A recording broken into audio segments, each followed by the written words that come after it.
Hello everyone, and welcome to yet another week of 50 Shades of Crimson. I'm your Dungeon Master and Decider 12. The show is about to start. I messed that up, so we're gonna pretend like it didn't happen. Please hold.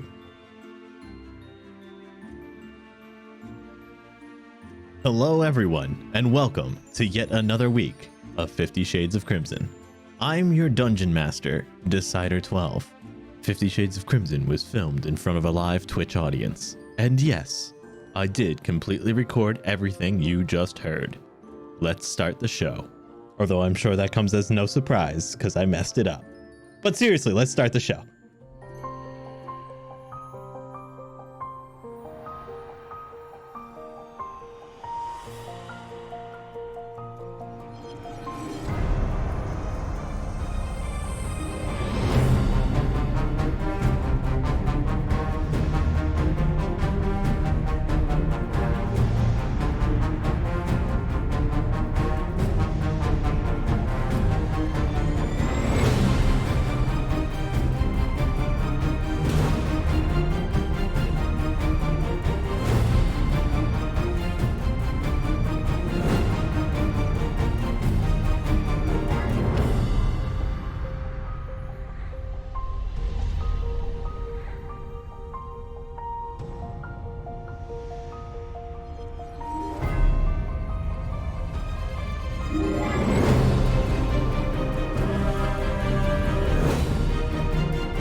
Oh boy. Pro strims. That's all I'll say. That's all I'll say. Welcome everyone. It's Wednesday.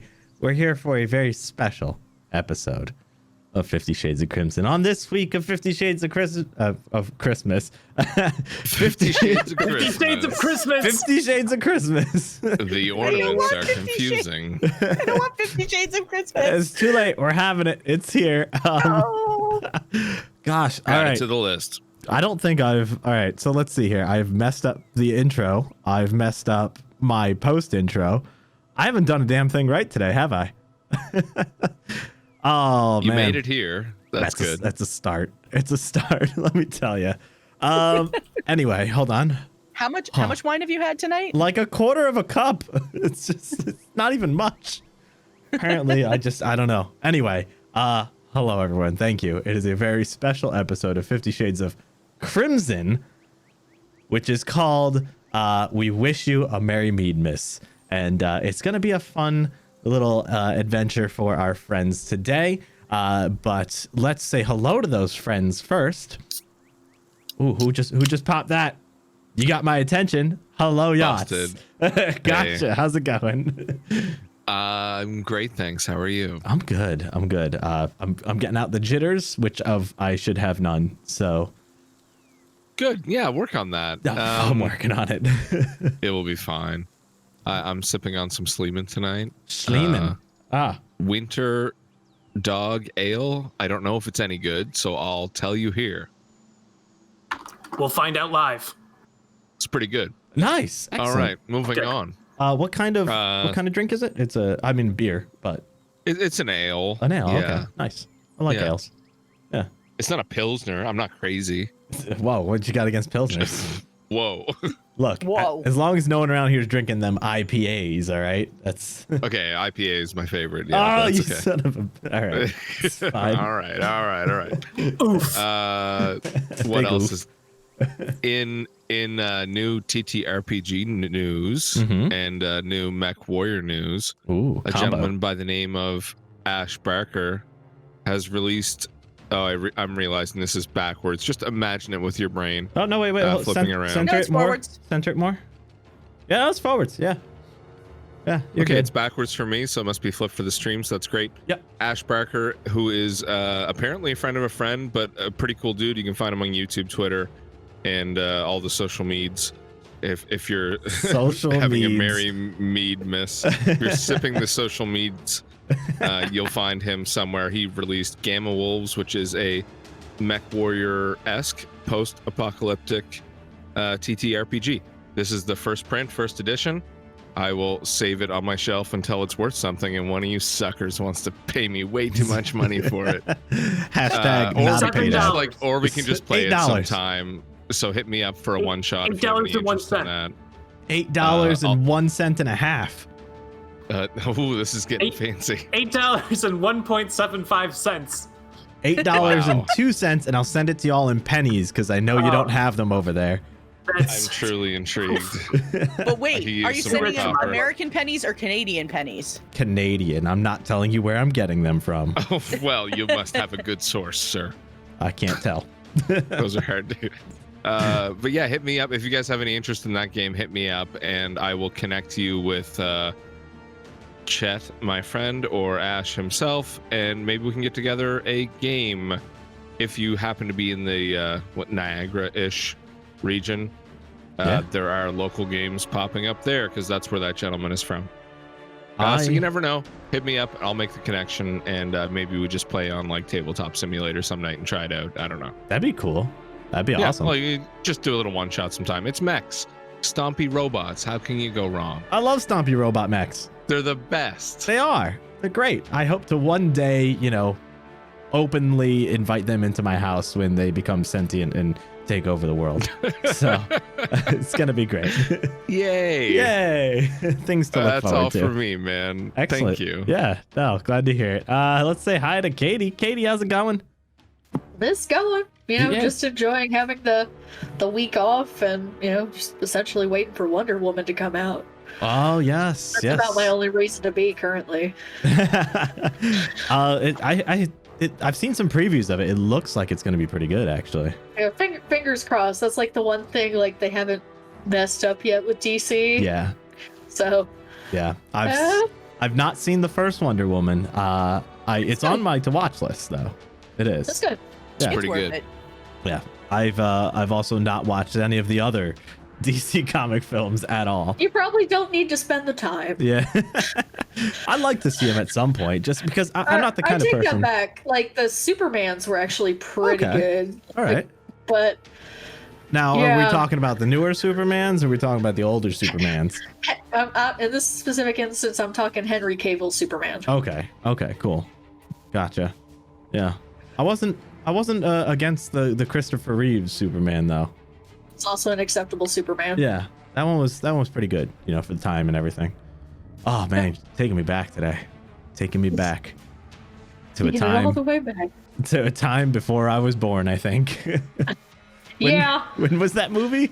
I don't know. Back when Christopher Reeve could walk. Ah, yes. That was. I don't think that was within my life. So, all right. Well, you know whose life it definitely wasn't within's. RemovedDisc. How's it going? I'm a baby. How you doing, man? I'm doing great. Yeah. I've had a very interesting week. Oh, do you wish to tell us about it? No, Okay. One of those weeks. no, I didn't really do anything. I went to work and I came home and I did nothing. Yeah. So, like I said, one of those weeks. Yeah. I know those weeks. You probably were working a lot of extra hours too, weren't you? Oh my god, yeah. Yeah. Yeah. We didn't get to play on Monday, sadly, but it's okay. Mhm. I had said, because he said he had to stay late for work, I said, as his former boss, I felt it was okay if I gave him permission to leave work. Apparently that was not acceptable, but I just figured, I don't know. My current boss might not take that kindly. oh, I know your current boss. Let me talk to him. Let me talk to him. I got some sway. Let's go. You could talk to him so that I could leave early on last Monday. I'll work on it. I'll see what I can do. It might take me several lifetimes to figure it out, but I'm there for you. All right. Here's hoping. Yes, here's hoping. Well, I'm excited to play tonight. I believe you too are enjoying a delicious type of beverage in a special cup. Yes. Yes. I am drinking a wine, Old Soul Zinfandel. It is one of my favorites. Do you have honestly. the bottle there? I do. Yes, Yeah. please. Let me show you. Yeah. Let me see that one more time. Very nice bottle. Look at that. Old Soul. It's got the tree on it. Very nice. Excellent. Good shade. I also, so I'm drinking a Bully Hill Sweet Bolter Rosé. Fragrant, delicious, sweet. Can I see the bottle on that one? You absolutely may. I like it. I'm gonna save it. I really enjoy the branding on it. It's right here. This is this is the bottle. So great bottle. Yeah, you can tell it's very high quality. Does your bottle have a spigot? I mean, technically, yeah. It's not really a spigot. It's a spout. Yeah, doesn't count. I don't know. I like spouts better than spigots. I don't know. I mean, look, I'm not spilling. I don't have to like unravel anything. I'm not spilling. I can't wait for this thing to bust open while I do that. Flip mine over. Please don't. Next person. Next person. All right. Luna, how you doing? Oh, that's me. That's you. Hi. Nice hat. Thank you. I made it. Yeah, it's very nice. Thank you. I just finished it 2 days ago. Yesterday I was busy finishing a hat that I have to give somebody in like 5 days. So yeah. You're hot on the hat making press there. I know I am retiring now, actually, forever and ever. Fair. So Yeah. You make a couple, you made them all. For me, it's gonna be worth millions in like 500 years. We might be able to do a combo deal with that book that Yotts has. That right? Yeah. But no, otherwise things are good. You know what I want to remind people about is the giveaway that we have going on Twitter. Damn it. I said I was going to do it and I forgot. And every time. Go on. I know, right? So for anybody who hasn't seen on Twitter, we have a giveaway going on. It's a Twitter giveaway because we wanted to make it accessible to people who can make it on Sunday nights but not Wednesdays and vice versa. So I'm going to drop the link in, and it's for a copy of this book right here, the Heroes Feast official D&D cookbook. Right yes. Ooh. And it looks pretty amazing. There's some really great stuff in here. There's actually a recipe in here that I think some people from our adventure may quite enjoy. It's called Bangers and Smash. I mean, sounds like two things I enjoy. Right? I know. It includes smashed potatoes, so That's there's that. fantastic. Right? I know, it's great. But it's a really neat book. There's really cool art and amazing looking food in here. So Sweet. if you haven't gotten to enter the giveaway, please do. Get on that link and go check it out. It's gonna be great. And who knows, you might end up with it. So you might. Everyone's got an equal chance. That's the best thing. I also am drinking from my really spooky cup tonight. Don't hold it up too close to the camera. It'll get green screened out. I want to see it. No. I didn't see it. Floating eyeballs. Luckily, your background is slightly green, so it's helping right now. But yeah. See, if I hold it up close to the camera, it green screens out. If I take it further away, you can kind of see it. But it's so cute. What's your problem with it, Dave? It's floating baby eyes. It keeps green screening out Baby Yoda. There should be more of a baby to it. It's just eyeballs and ears. That makes sense. Sometimes they're just eyes, dude. That's right. Is yours? What are you gonna do? I'm gonna craft it a new body or something. I don't know. I'll get all necromantic on this. Like sometimes babies is just eyes. No, they're not. It's Never. true. Never. Not once in the history of babies has they ever been just eyes. So I'm enjoying my Baby Yoda sippy cup that I got from a gift swap over the weekend. So fantastic. That's a fantastic thing to get out of a gift swap. It totally was. I also got a Baby Yoda Pyrex food storage dish and Star Wars cereal. I learned today that there are 3 known Yoda race people because that race is not named. And Oops, it's the third. The third one was seen briefly for a moment in the best Star Wars film, Star Wars Episode 1, The Phantom Menace. Oh, yeah. And the true classic. Yes, exactly. You know, Episode 1. Yes, the best one. Prequels for life. And it's her name was Yaddle. Yeah, she was on the council. She was a Jedi Master. I don't think she had any lines or anything, but she was seen for a brief moment. She had pretty nice hair too, actually. quite nice for a Yoda species. So now you know something. Look at that. So we have, Yay. Baby Now we're Yoda, Star then Wars Lady extraterrestrial. Yoda. Let's say hi to yet another fancy hat person who just filled her mouth full of food. MandaManda, how's it going? Good. It's my bread from last night that is not bread, not solid. It's in pieces now. Oh, did you take my advice on that? Oh, the super glue? Yeah. Yeah. I super glued most of it, Oh, good. and Is it but helping? for I put it in the fridge, and then the super glue didn't keep in the fridge, so Oh. but it adds a nice texture, so I'm just kind of eating the super glue bits with the bread. Crunchy yet soft and forgiving. Yeah. Inquiring minds want to know, did the cheese balls survive to this week? Yes. It's a good question. Can we get an That is update a on the good- cheese balls, please? You know, I was going to bring the container in here. They have survived. There are some Wow. left. I made a really good dent in them, but on my birthday, we ended up getting sushi for lunch and then Indian food for dinner. Oh, wow. So we kind of went all out on some of my favorite things, and the cheese balls kind of took a back seat. But soon they As will they be do. gone by the new year. Oh, here we go. Thank It's you. been brought This to is where you. we're at now. Wow. All right. Yeah, not that's a bad. hearty bit. Yeah, because I think it was like up to here Yeah, last week. it was up to so the first ridge there. Yeah, that's pretty good. Yeah. Best cheese ball investment I ever made. yeah, for sure. But it's been good. It's good for snacking, good for just random things. So I'm loving Excellent. it still. Should we get a cheese ball emote? A cheese ball emote? Hell yeah. The world needs it. One where it's Manda just tipping up the thing of cheese balls Into into her her face. face. Drinking out Ah. the cheese ball container. Yes, that's perfect. Can we The only get a way to clip of eat that? them. It could just be like whatever. someone did clip the it. Nom at the end of it, you know? That could be the Yeah. suffix nom. That's perfect. Yeah. I love it. Oh, wow. I'm glad to see that you got all of your favorite things, which was, let me see here. There are a Sushi few and of her Indian favorite food and things. cheese balls and and wine. These are a few of her favorite things. That's true. I needed more things. I ran out. I wasn't quick-witted enough. Oh boy. Luckily, this is not a singing show, despite what it seems like at times. Wait, this is the musical edition, isn't it? Merrymeadmas? Surprise! It is. We all sing. Starting Excellent. from this moment on, it's the musical episode of 50 Shades of Crimson. Of Crimson. Just hands. Perfect. All right. And now ending the musical episode of 50 Shades of Crimson Oh, and going back to our Merrymead episode.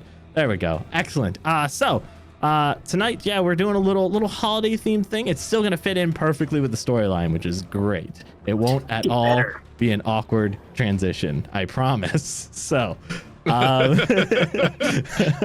believe you. suddenly you're all teleported into an alternate dimension. That makes sense. Yeah, that totally I mean, makes that sense. happened on Halloween. Yeah, I was so... about to say then that Shula, Isabo, and Evie are all like, we got this. Not again. Like that. We've done this before. Yeah. We've been here before. Let me think. We need, how do we usually do this? D20s. That's it. Let's see some D20s. No, Luna just goes. Oh, that's what it was. Yeah, No. Luna. It's Yeah. just Luna, right? Yeah. It's probably going to end up that way anyway. So. Oh boy. A mighty. Yep. Oh, yes.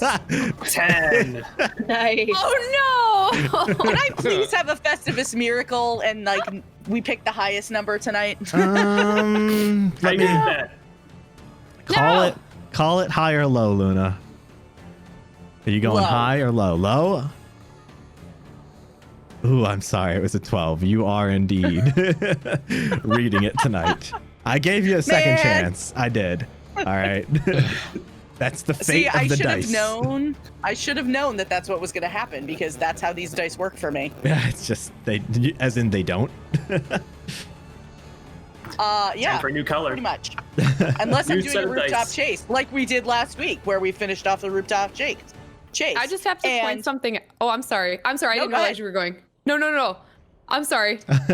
I know what you're I going was to play distracted. I was distracted by Yotts' You didn't Name notice that last week? Yeah. No. That wasn't my doing. That was Dave. I changed his name to that last week. Yeah. Instead of Oscar the Stone sorry. Sentinel, I am currently Oh, Oscar the Naughty bread boy. That's So right. we're rolling with it. Yep, I didn't change. I even I'm so noticed it sorry. when I was prepping earlier today, and I was like, oh, I should change it. Nah, we're good. Just left it. Yeah, it's fine. Well, let's go keeping with it. Oh, so Beer fantastic. is pretty much bread. That's basically. you know. yeah. That's science. That's just straight science. That's how it works, Some man. science for you. I don't need a STEM degree to tell you the beer is bread, all right, kid? Bread is beer, beer is bread. I just Now got let's cut off Luna some Ooh. more. So, yeah, Luna, feel I'm so sorry. Gin and tonic is far too empty for all of this. we're gonna enjoy our drinks while you recap last Refill. episode. Please proceed. I'm gonna go refill my gin and tonic. And yes, folks, I am drinking a gin and tonic out of a Baby Yoda cup with a straw That's the way to do it. because I am a grown up. This Yeah. is the way. And Yeah. So Yeah. last week we finished the chase scene and it was epic. And Evie was a bear and she definitely bear hugged Trinia and mangled her right down. She didn't actually mangle Trinia. She just Mangled her caught her, down. and was like, dude, stop running. And Trinia was very confused as to why there was a talking bear on top of her. Chasing And her then, across rooftops I mean, if I had a nickel, every time. You'd have a whole nickel. It's crazy. You have a whole nickel, right? And then let's see what else happened. Markt'ov was face to face with the heck were those things called? I keep wanting to call them Death Knights, but that's not Hell what they're Knight. called. Hell Knights. Hell Knight. Okay. Yeah. And got pretty severely damaged by one and almost died Yeah. and then didn't, so that was good. And then Victory. Yeah, My name is absolutely. Markt'ov, and this is Jackass.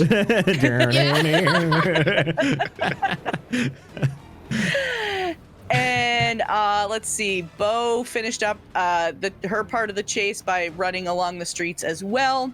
Mhm, mhm. And let's see, Oscar did not catch up to Evie until after the chase was over, Evie and Trinia. And Shula managed to get just out of the house with her cat safely and hid her in an alleyway where she almost forgot about her. And then But more importantly, let's not forget about how she used the cat as a light source to signal it's to true. signal a house drake in the sky. she did. Look, She cast She was light on the unorthodox, house. but she gets the shit done. Shinko You know? is back. Yes. And so we managed to get Trinia. Honestly, I don't remember anything after that. I believe I was busy like being a bear, and I don't remember anything bear after things, you know, just being bear, Bear things. things. Yeah, Yeah. that happens. That Bear happens. things. that. It does. Yeah, bear things. They So- were very good. Very good. You almost Get out. made Disc. Did you almost spit out your wine at that? No, I. It's so bad he can't even answer to it. He could barely Yeah. contain himself. Barely. Yeah. Ah. That's it. I quit. It's too good. It's too good. All right. So the other things you missed, not much. Most of you are heading back to Citadel Volshniak, with Yeah. the exception of Shula and Stug, who have returned to check on Jis because they left Jis and Mr. Fluffers in an alley. And as they reached that alley, Stug was ahead of Shula, and he rounded the corner, and he screamed, and he said, "Oh no, Shula, run!" And that is Yeah. where we are going to pick up on this episode. So, as he yells that, first things first, again, not a weird transition at all. Snow begins to fall in the city of Corvosa. So cool. But- Carolers, take to the streets. Yeah, just Amid the corpses from the As Hell it Knights. turns out, Snug is terrified of carolers. yes. Oh yeah. So yeah, that's just a side thing. The weather just has shifted all of a sudden. It's a little chillier, snow starting to fall. No accumulation yet. So anyway, he proclaims out, he's like, Shula, run! And you see him take his giant hammer off of his back and he winds it up. And as he winds it back, he goes, "You shall be slain, you foul demon cat. What kind of glowing magic do you have?" And he like starts to bring it forward. Are you gonna do anything? I say stop, Kill the cat. but I don't hesitate. No pressure, but please stop this. Please stop it. I don't want to murder another I say cat. stop, no! It's okay. Yeah, he hears that. I and he- did it. I did that. He's glowing because of me. He looks over at you. He's like, "What? You summoned a demon cat?" No, he's just a normal cat. It's just Mr. Fluffers. But I used him as a light source to create like a signal, and it's a long story, but I cast light on him thanks to the power of Serenray. Just is sitting there like just open mouth frozen, and Mr. Fluffers just looks up and goes, "Meow," and just he like looks at, like Stug looks around for a second. He's like, "That seems about right. Yeah, okay." It'll wear off soon.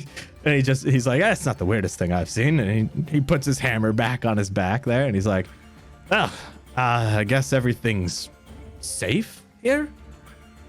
I look around for just... She's sitting right there with Mr. Fluffers, like right at the feet of Stug around the corner there. I walk up to her and I say, "We're free to go now. I think everything is safe. We've got Stug here to escort us back." Actually, Stug, would you be willing to escort Jess maybe back to her apartment? Oh, well, of course. I sure wouldn't mind. Can I help you up, lady? And Stug's not a very tall gentleman. So like he puts his hand out and just grabs it and like tries to hoist herself up, but she's not getting enough leverage. And so he just kind of like falls back to kind of like pull her up, and she uprights herself. She's holding Mr. Fluffers, and she's like, "Oh, are you sure? Are you sure it's safe?" I think so. I don't think that any of the Hell Knights are out here anymore. I turn to Stug. Is it Stug or Stugs? Stug. I ask him if he thinks that it's safe. Well, he looks around for a minute. I don't think they'll be. It looks like they've mostly moved on to the next section. Should be safe. Yeah, I think everything will be okay. And I give her a little like pat on the arm. And I also say, as far as the damage is concerned, you could probably send a bill to Chrysidia or something like that. And I'm sure she'd be happy to take care of that for you. Well, I think that one other lady gave me some money, but just in case, I'll keep that in mind. Hey, who gave you money? Pretty sure Isabo gave her money. Yeah. Oh, Yeah. I didn't. Yeah. Remember I asked how much your security deposit was? Yeah. Oh, She okay. totally well, that's lied awesome. to you, by the way. Thanks for the 10 gold. Booyah! Well, if you need anything else covered, I'm sure if there's any extra expenses, if you contact Chrysidia, the leader of the guard, I'm sure she would be happy to take care of that for you on our behalf. Okay. I think me and Mr. Fluffers will go back on our own. I don't think we need any more craziness for today. And Stug's just like, are you sure? I really don't mind. She's like, no, I'm okay. She just turns and walks away. It was nice meeting you. Yeah, sure.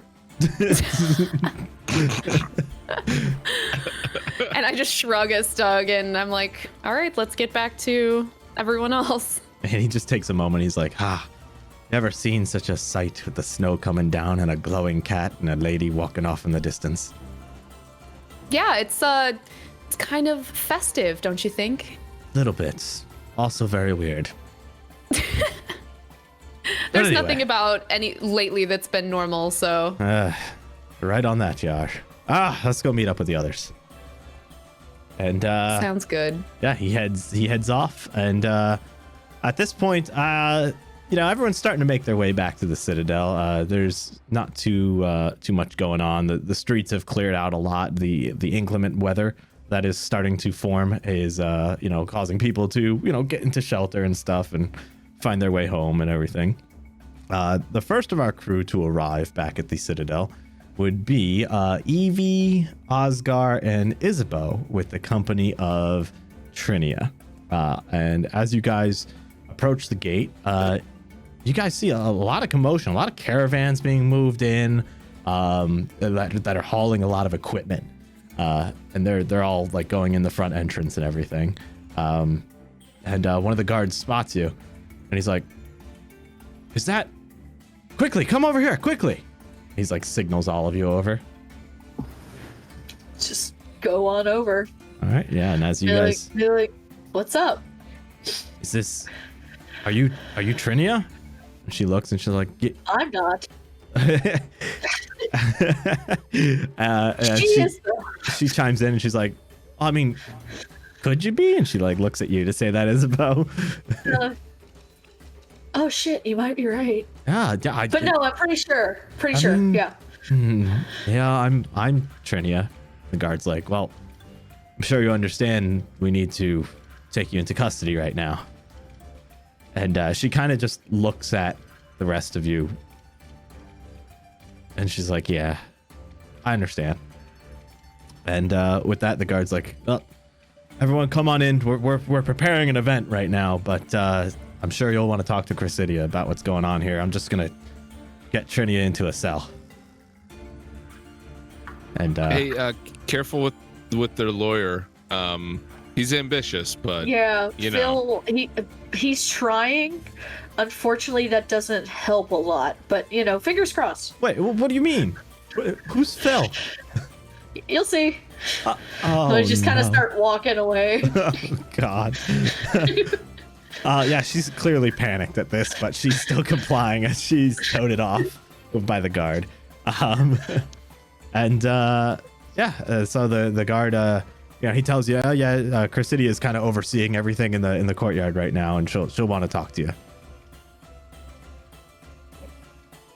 So I just start heading towards Chrysidia. All right. Yeah.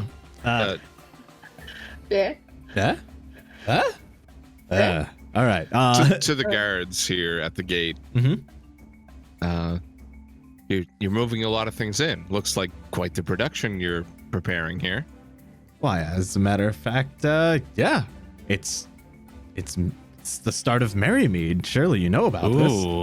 Well, of course. Being from town, I obviously know about Merrymead. Yeah. What events might we have planned? Well, every year, when Merrymead comes around, we like to put on a little play right here in the courtyard.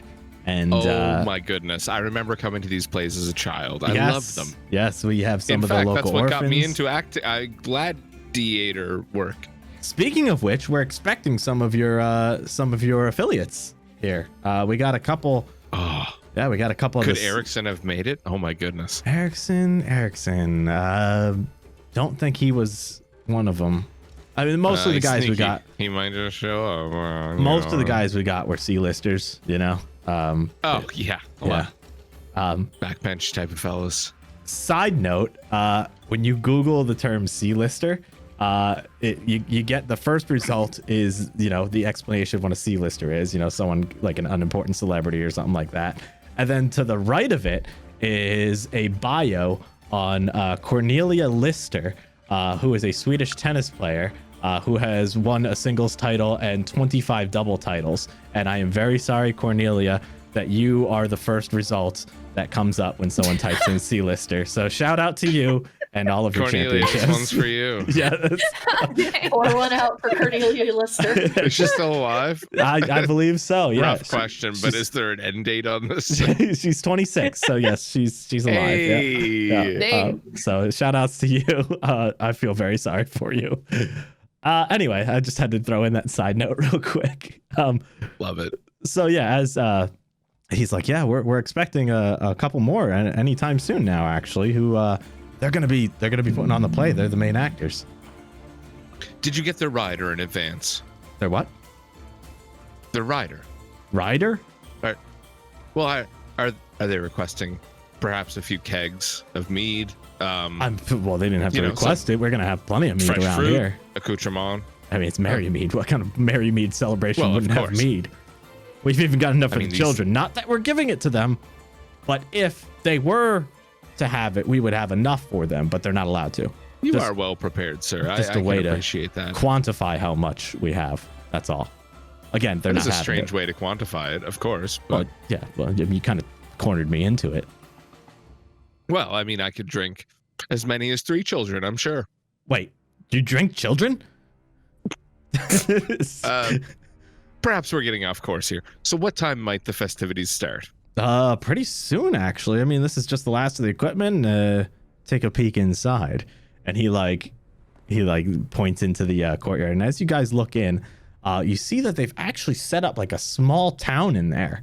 And the castle walls seems to be the citadel walls seem to be housing a lot of seating for a whole bunch of guards and the orphans and stuff, and they're all there up top, like looking down into this town, and like they are basically ready for a play to start. He's like, hey, Ooh, you guys are gonna love this. Looking back at the rest of the party. hey, why don't you guys come in? Go talk to Chrysidia. She's in the middle of the courtyard right now. She'll want to talk to you guys real quick, okay? All right. Yeah. If we're quick about this, we can sit down and watch the play. It'll be bitching. I'm not missing this play. Yep. So as you guys make your way in, around this time, Markt'ov and Mashenko, I'm not sure who is riding who right now. It's Majenko's on my shoulders, probably. that's scientifically speaking, that's really the only way it could occur. So yeah, as you walk up with Mashenko like riding on your shoulders there, you see the rest of your crew starting to walk in there, and yeah, you see like a caravan going in with some supplies. I approach the nearest guard. Oh, he looks and he says, Markt'ov, you've returned, and you brought a pet? No, he is not a pet. He is a friend, actually. Just a couple of questions, though. What's all this going on? Oh, there's gonna be a play. Surely, as you can see, the snow is falling, and you know what that means.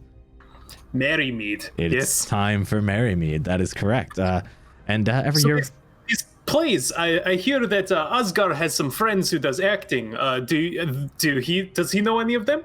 I maybe. I mean, they're C-listers, so he might have punched them a couple times without really knowing their name, but yeah. I ask more or less the same exact questions that the rest of them ask. Excellent. You even get to the point about drinking children, and that whole thing resolves. And yeah, and he's just like, Chrysidia is in the courtyard. She'll want to talk to you. Oh, thank you very much. I'll head over there now. All right, excellent. And not too long after, Shula and Stug, you guys make your way over to the Citadel, and you see the butt end of Markt'ov walking in. Ask the questions. So Stug goes right up. He's like, what's going on here? And he's like, well, surely you notice the snow is falling, which means he's like, Merrymead. He's like, yes, exactly. And we're actually starting to put on a play, and that whole process goes through the whole drinking children thing, and then he's like, Shula, Stug, Chrysidia's waiting for you guys. I'm sure she'll want to hear from you real quick about what happened. Yeah, sure thing. Where's she at? She's putting the final touches on everything in the middle of the courtyard there. Okay. I ask Stug, do you want to come with, or shall I do this alone? I don't mind either way. I'll come in, surely. Okay. Yep. And I lead him over that way. Excellent. Yeah, he comes in with you. So you guys all regroup there. You guys are kind of having to, make your way around the commotion of people setting up all this accoutrement, if you will. And you guys all find Chrysidia around the same time. So you've all rejoined. And Chrysidia sees the whole group of you, and she's like, hey, everyone, over here. So What's going on over here? oh, I ask everyone, kind of. Just trying to like stride up and be like, not to brag, but we nailed it. It's Merrymead. Yes. Yeah. And Somebody's going to drink some children. What? I just look at Shula. I'm like, I got nothing. Chrisity is just really confused. She's like, I know nothing about that, and that will certainly not be happening on my watch. I can guarantee that. Look, thank you guys for getting Trinia. We're putting her in a cell right now. We're gonna try and interrogate her later. You know, nothing dangerous, but we're gonna, use magic and stuff and see if we can. You're gonna get someone to represent her other than Phil. Yes, yeah. Phil has gone off thank adventuring. Markt'ov would be good. Yeah, Markt'ov, yes. Did you have a question? No, I was offering to be her representation. I'll see if she want that. I'll ask her. But for now, she seems pretty worn out and exhausted, and we're gonna let her rest and recuperate. We are actually going to bring her some nice food from the festivities here. We might even bring her a mead, and hopefully that will help soften her up a little bit to tell us everything that happened. As her lawyer, I do not recommend that you get her liquored up so that you can ask her questions. Oh no, Yeah, we're that gonna seems pretty sketchy. we're gonna give her mead now, and we're gonna let her cool off, rest, and everything, and then we'll talk to her long after it's all worn off and everything. We're just gonna use the usual magic methods of getting the truth out of her. We certainly wouldn't resort to alcohol. Are you sure she's being guarded well? I Oh, mean, still seems- there's definitely people in this, I don't know, I kind of like look around this vicinity, I suppose, that might want her dead. Stug's like, you bring up a good point. I wouldn't mind keeping an eye on her just to make sure she's safe, along with some guards, of course. And Chrisity is like, Stug, yeah. It's good to see you as always. Certainly, yeah. I'm sure everyone would feel much better knowing you were there watching over her. Does that sound good to everyone? Sounds great. We put our faith in the man known as Stub. Stug. Stug. Good, geez. Stud. Geez. He's stud. Isabo He's a just stud. kind of claps, Osgar on the shoulder. It's like, you're trying so hard. He seems to be a good man. I'm sure we can trust him. Hi. Osgar is an honorable man, I've heard. As is Stub. Stug. Stud. You'll get there eventually, There's bud. There's a G in your Okay. name, isn't there? Yes. So you know how to say them. I don't Osbar. see how that's relevant, Stud. This man needs a mead, he yells out. And right Yes, I away, do. a stagehand runs over and he's like, mead, who needs the mead? Who needs the mead? Who? It's me. I need the meat. Yep, Mead. me. He throws it at you. I try to catch it. Yeah, give me a reflex save. Does he have multiple meads or just the one Just mead? the one. All right. 15 plus 4 for 19. You catch it Okay. pretty well, Pretty but good. one little Yeah. drop splashes out and falls to the ground. I catch it in my mouth. Rip. Yeah. Excellent. Yeah. You take a dive holding the mead in the air and you catch that drop. No mead goes wasted. It's a brilliant sight. Everyone applauded and the play concluded. Done. Finn. That's that- the end of the campaign. Was the episode you had always no. It took me forever to write it too. Let me tell you. Oh man, that was a bitchin' catch. Could you fetch me one as well? You have to yell it. You have to yell mead. Mead! Oh, Mead! Another stagehand runs over with a mead. He's like, who needs it? Who needs it? Who needs it? Mead! Hoi! He tosses it. Reflex save. Let's see. Well, this will be interesting. All right. Oh, Very fun game. It's, reflex save. Go! Oh! you do it even more expertly. Expertly. That's put it on the list. Then Markt'ov, no drop pops out, and you just catch it like you totally knew you were gonna. Mead. Yeah, And another one just flies from over the backdrop. You catch that as well. 16. Little splash here and there. Osgar, Wow. you catch a mead. Yeah, this is impressive. you know what? You guys can't like do these saves to save your life on anything, but when Mead's involved, Mead is suddenly, on the line, man. It's very suddenly, important. It's Meadmas. Priorities. It's a Meadmas miracle. it's Merrymead. Merrymead. Oh, right. While I know they're this. like doing the mead slinging, I pull Stug aside and I kind of get serious with him and I just say, you know, this is really important that Trinia stays safe and we're really trusting you.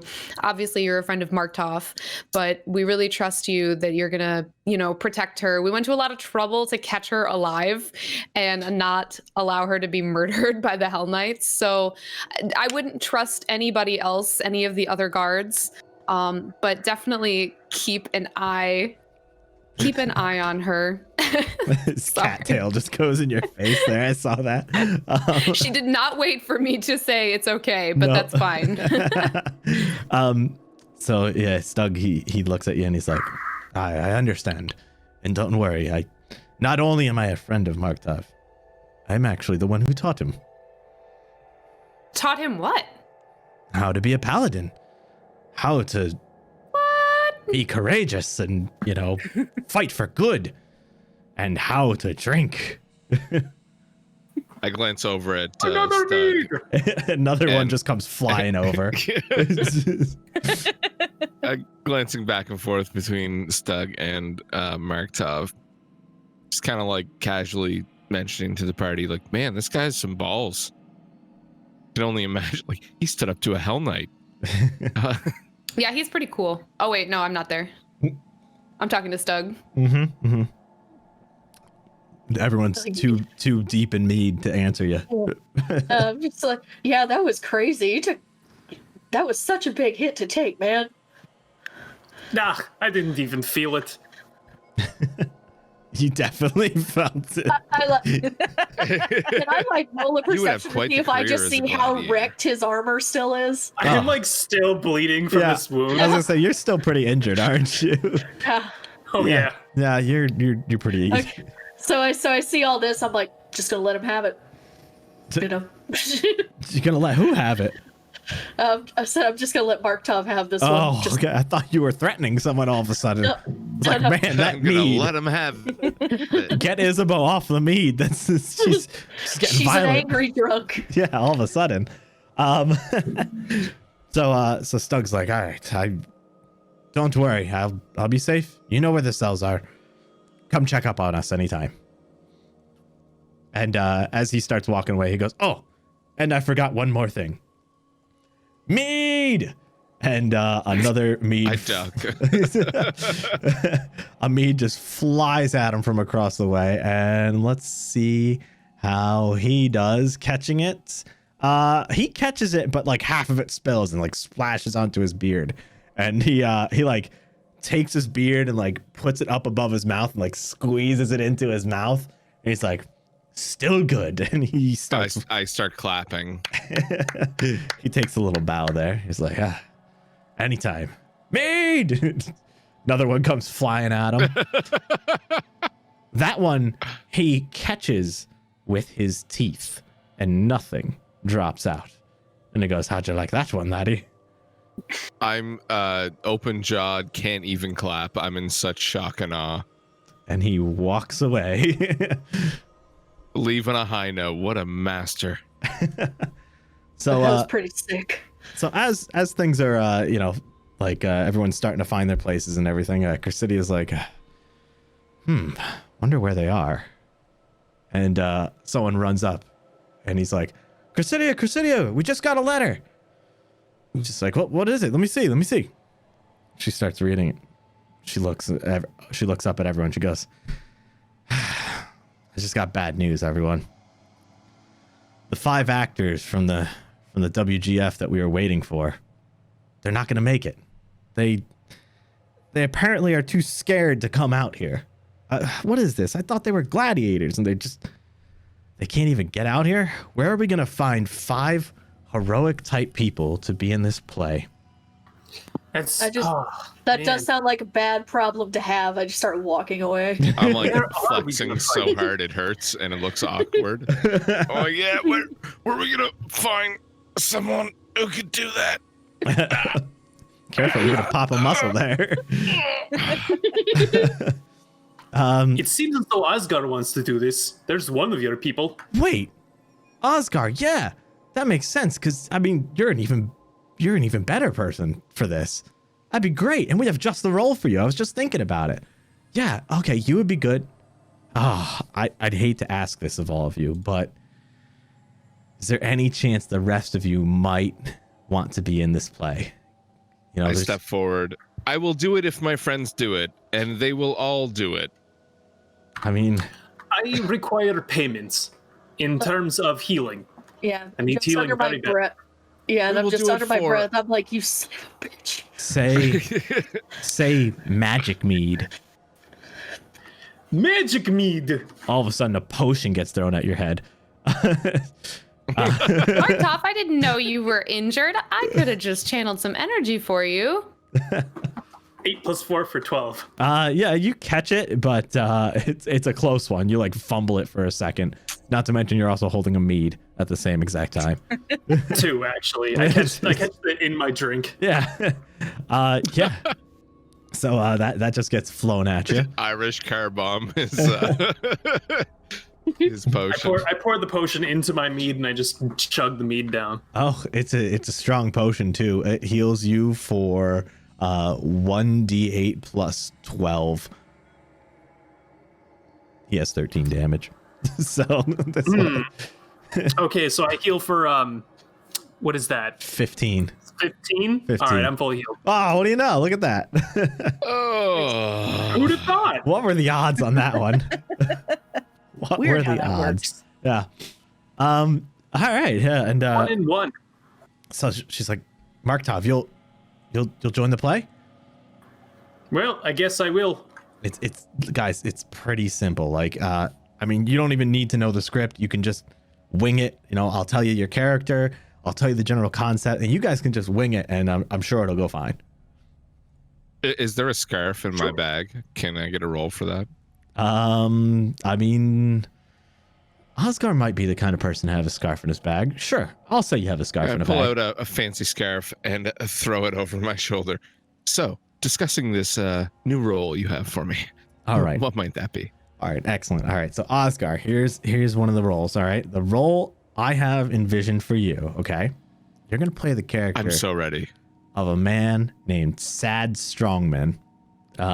He's been Sad. Oh. sad. It's just his name. He doesn't have to be sad. Is he tragic? In a way. Is he comedic? In a way. How can I play it?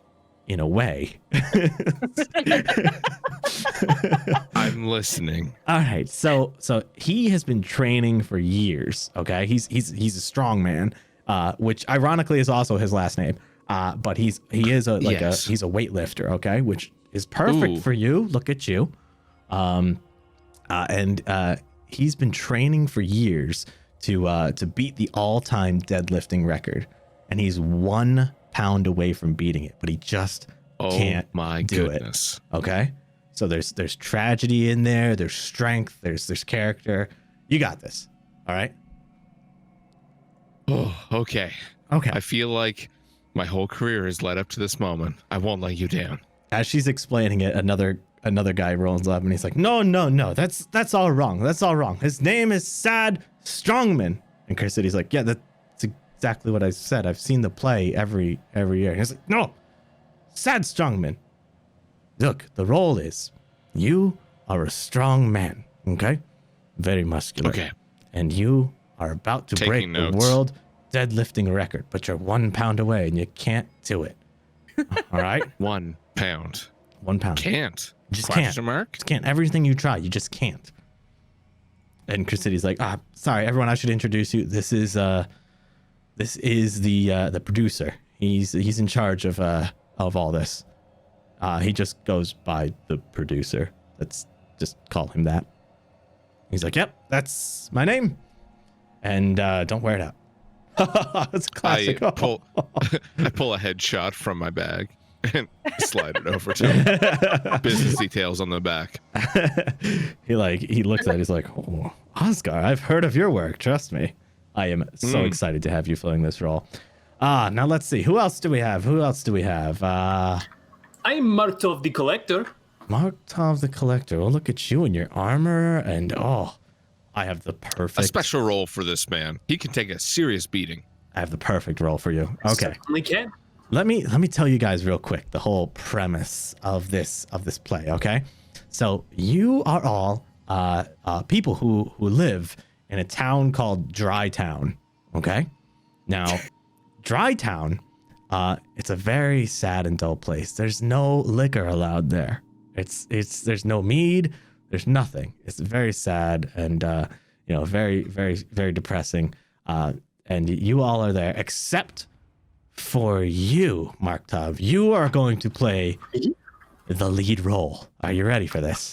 Yes, absolutely. Look it up there. Excuse me. That's Osgar. Don't worry. You're basically co-lead. You know. It makes me feel a little less. Oh, It's just- okay. he I'll needs- hear you out. He Right. cozies up to you. He's like, he needs a little more encouragement. You know, like you. I think you're right. know, This is you a know. good directive role. We Yeah. gotta give him the encouragement. I All right, am the lead actor of this play. see, look at that. He feels great I about it. don't like that though. You can't say that. Don't worry, no one can hear him. No one's listening. Everyone's Okay, drinking. okay, It's fine. great. All right. Yep. So, all right, Markt'ov. Mead. The lead actor requires a mead. Two meads just fly over. These two don't even land close to you. They just splatter on the ground. You don't even know where they're coming from anymore. They're just flying over out of every corner here. He's like, okay, so you are going to play the role of the Nameless Knight. All right.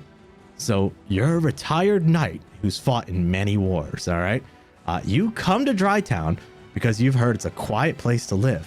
But upon getting there, you realize that drinks aren't even allowed there.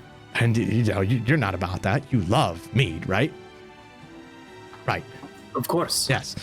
So you brought with you a small stash, but it's running low. Now you hear legend has it that the town's original mead and drinks are stored somewhere in the center of town under a giant ice statue. But only the mayor knows how to get to it. Okay. And you're going to be the one who goes around and, greets everyone and introduces them to the power of mead. And you'll make things happen in their lives. Okay. All right. You got it? Yes. All right, It excellent. sounds very important. Excellent. Yeah. See, like I said, it's basically the same as your role, Osgar. Basically the same. And let's see here. Who else do we have? Who else? Raise your hand. Raise your hand. Who else? Who else? Who else? Who else? I grab Evie's hand and like He's launch like- it up in the Evie's air. kinda This like- one. Ooh. Okay. Yeah. I know what role you would fit. Okay. The Great Okay. Archerina. You are the land's greatest archer, and you have never been able to miss a target. She looks like. Are Yeah. you sure you want me? Oh, definitely. Look at you. You've got a bow and a bow, and yeah, you got it. It's fine. I have some daggers too. I'm way better with those. Dagger. Oh, that'll work. That might throw some excitement into it this year. Just start throwing those at random. It'll be great. Just don't throw them too high. We don't want them going into the ground.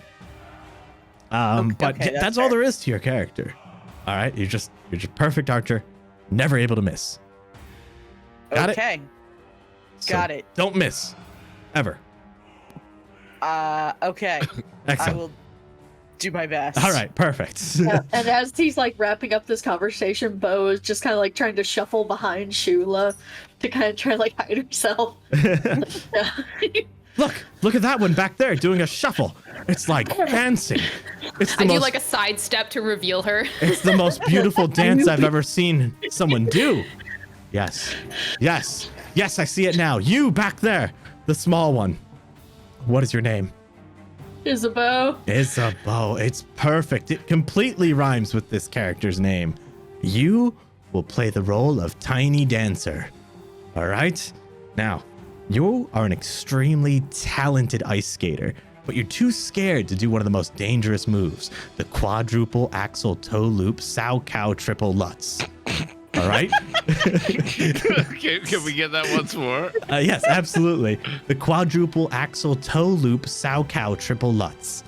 All right? Now, don't forget it.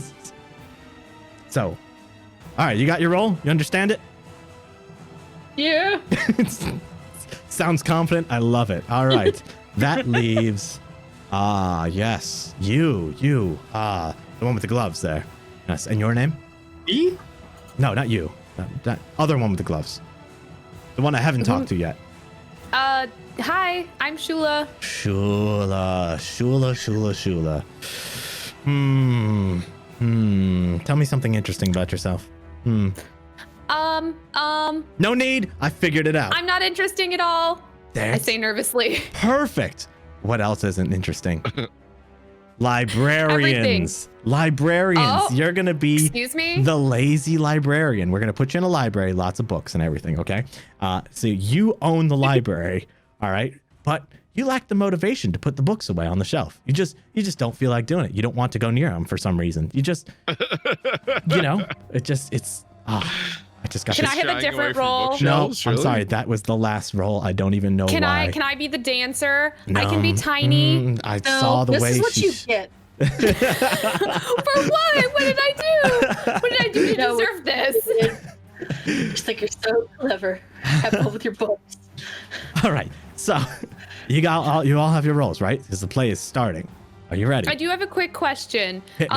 Nothing is on fire, correct? No bookcase is on fire or anything, and they don't talk, right? Fire. Yes, we can spice it up this year. We'll light No, the no, no, no, entire no. play.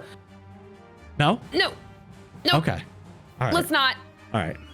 Yeah, that's true. We don't have the safety for that. And I don't know if you're flame retardant or anything, but I am. we might light you on fire later. Is that okay? Oh, absolutely. Oh, the kids I will can love help it. with that. Absolutely. Perfect. Yes. I knew you guys were the right ones for the choice here. All right.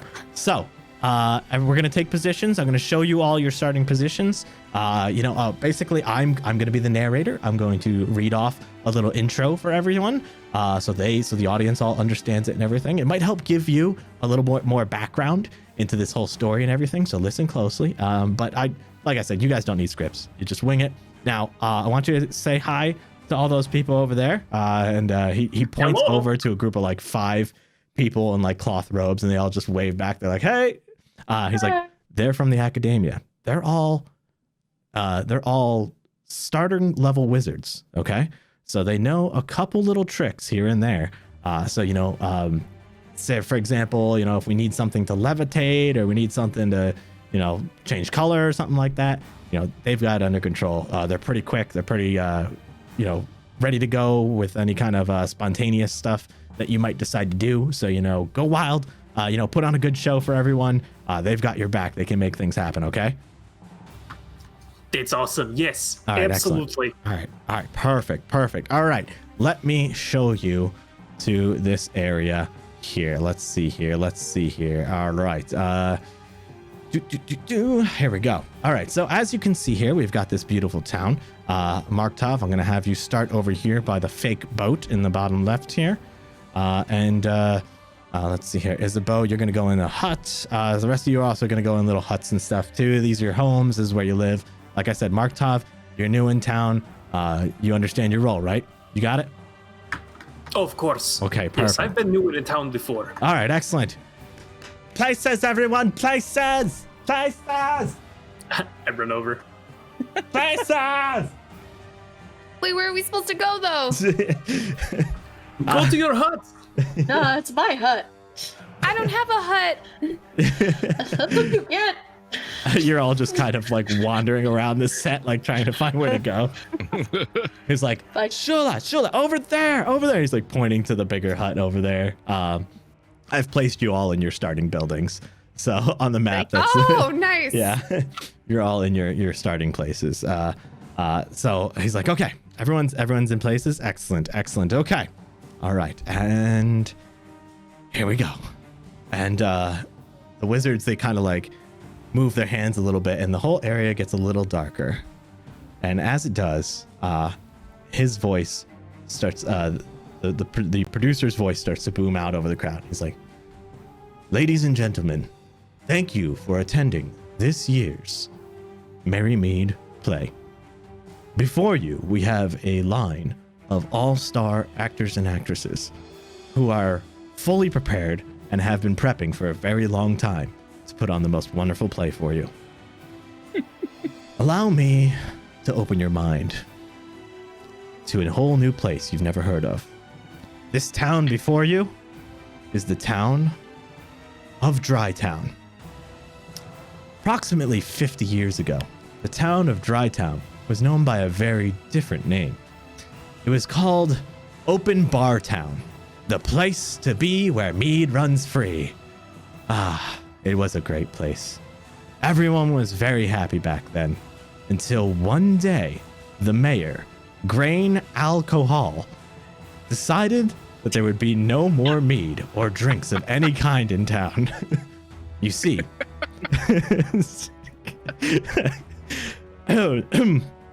sorry, I've got a little bit of a bug there. So he decided that there would be no more mead or drinks of any kind in town. And the reason he decided that was just not too many days before that, Mead had killed his pet goldfish. And he was mad at Mead. Not too long after this, his wife, Ethel Alcohol, left him. It's okay. She was toxic anyway. Oh, That was a good one. That was a good one. You see, she wanted to be where the mead was. And after that ban on mead, well, Grain felt no need to ever let drinks allowed in this town once again. So he permanently banned them and renamed the town to the town of Drytown. And the new saying was, Drytown, the town where you can't brown it down with drown. Wait, no, that's wrong. The town where you can't drown it down with brown. There we go. That's a tongue twister. Yeah, I wish I got that one right the first time. Anyway. Put it on the list. I put it on the list. It's fine. We'll just do that in editing. Yeah, it's fine. We'll take care of it in post. Yeah, it's fine.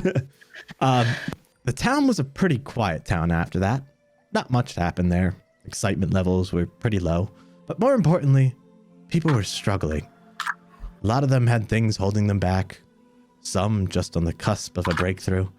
And some might not even think they had issues. But they did. I swear they did. And you'll find out. You'll see soon how they did. Trust me on this. It'll play out. It'll play out. Anyway, one day, a very average day in the town of Drytown, a man arrived. He was the Nameless Knight. He had seen many, many wars, and he was exhausted. He came to the town of Drytown. He heard it was a quiet place where he could live the rest of his days, relax, retire, drink as much as he wants. He did enjoy drinking, especially his mead. But unfortunately, when he arrived, he realized that the town of Drytown was in fact a dry town. He was not about this, so he looked into things and he remembered hearing a legend about Drytown. A legend that all of the town's original mead and drinks were stored underground, right in the center of town, under a giant ice statue of the mayor, Mr. Alcohol. Only the mayor knew how to move it. And the Nameless Knight decided he was going to get that show on the road. So as we pay our attention over to the Nameless Knight, he begins his journey to try to free the town of its dry spell. I start my way out and I start walking towards the very first shack, the one where Isabo's in. So the Nameless Knight knew not where to begin, but he decided surely some of the locals could help.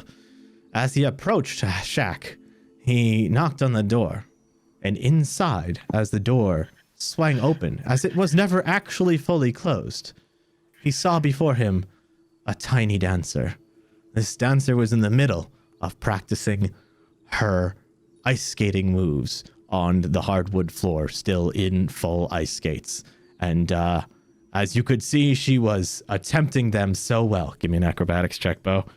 You sick son of a bitch. 7. She was not. She stumbled about to and fro, clearly unable to lock down the move. And The nameless knight looked upon her, wondering what was it that she was doing. What are you doing? He said. I'm trying to land my quaddle-scoddle, and it's not working out. She was so flustered she couldn't even get the name right. For in her heart of hearts, she knew the quaddle that she once said with her lips was actually the quadruple axle toe loop sow cow triple lutz. Yeah, but the S is the scuttle. Don't argue with me, I'm the producer. I'm sorry, everyone. I am sorry. I told myself I wasn't going to get like this year. I'm sorry. All right, let's continue. It's the quaddle-scoddle. Yes, the quadruple axle toe loops sow cow triple lutz. You've heard of it. Yeah, I keep trying to do it, and I get this close, but I keep screwing up. The nameless... And it's wreaking havoc on my floors. The floors were clearly in disrepair. The nameless knight knew of a magical potion that he had drank many times that could often help overcome such difficulties. You know that I'm thinking of this now out of just because my brain is thinking things. I know of a very magical potion in which will make you dance better. Well, Tiny Dancer certainly liked the sound of that. Right, Tiny Dancer? I believe she did. Oh, damn it. Stage Her fright miming- gets us all. Her miming skills were impeccable. She seemed to be elated by this thought. It's like, it seems a little bit like doping, but I'm down. Are there any French judges at this competition? I don't believe there's any judges at all. She just really wants to land this move. Probably fine then. Where do we get this magical potion? Oh, I know exactly where to get it. However, you are going to have to help me in order to get it. It's underneath a specific place in this town's very center, maybe. All right. Well, let me get a coat and we can go try and find it. As she grabbed her coat but didn't change her ice skates, she began to walk out. I'm purposely doing that. She left a very clear track in the hardwood floors as she exited her abode. Together the two stood outside in the cold, wondering what should they do next. What should we do next? He proclaimed.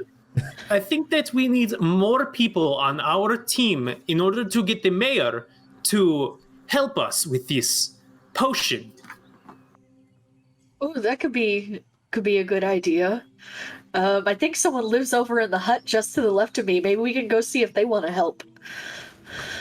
Absolutely, let's head on over there. They had a brilliant idea as they progressed to the next hut. They stood in front of the hut, wondering what should they do.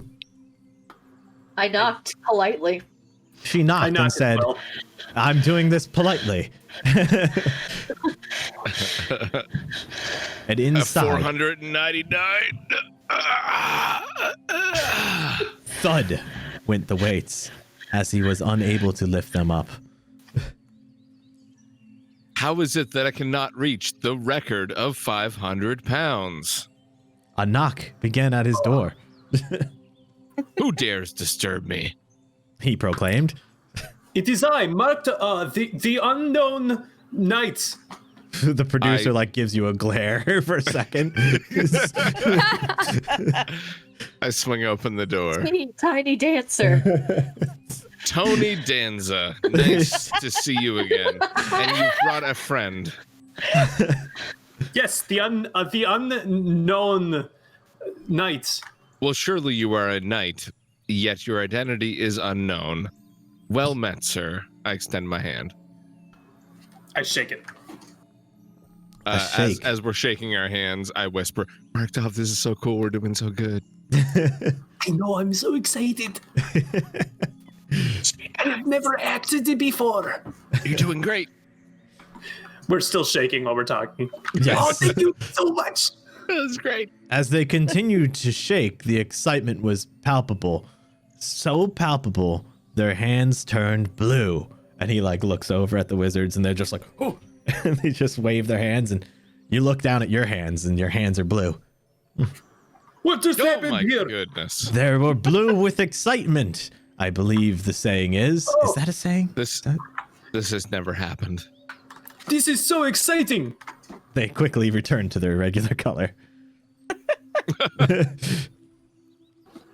So, what are you up to? I heard something about a record. I am lifting weights. However, I am 1 pound away from my life's journey of breaking a record. I see. I just cannot seem to do it. He's been trying for a really long time. I think I may know of a single way in which you could up that weight by 1 single pound. I lean into him close. Continue.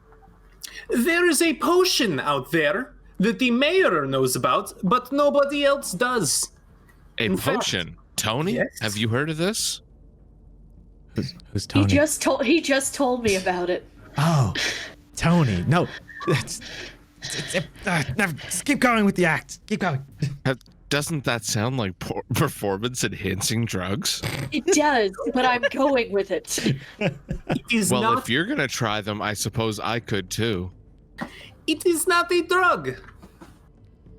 This isn't an after-school special, after all. The kids up on the kids like look at each other like, huh? I shake it off. This very magical and very delicious potion is something that is near and dear to my heart, but I have not been able to acquire something in such a long time.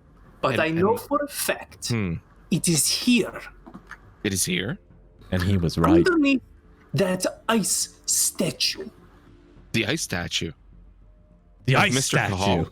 As they all Yes. looked out his door and saw the big ice statue in the middle of town, representing one of Mayor Alcohol. That man is one ugly person. The ice had not done well for his features. He's a little bit better looking in person. Not a lot, but a little bit. So, this weightlifter man, will you join us on our quest? If He it thought. means I can fulfill my life's prophecy and lift 500 pounds, then I suppose I shall. He was in. Good.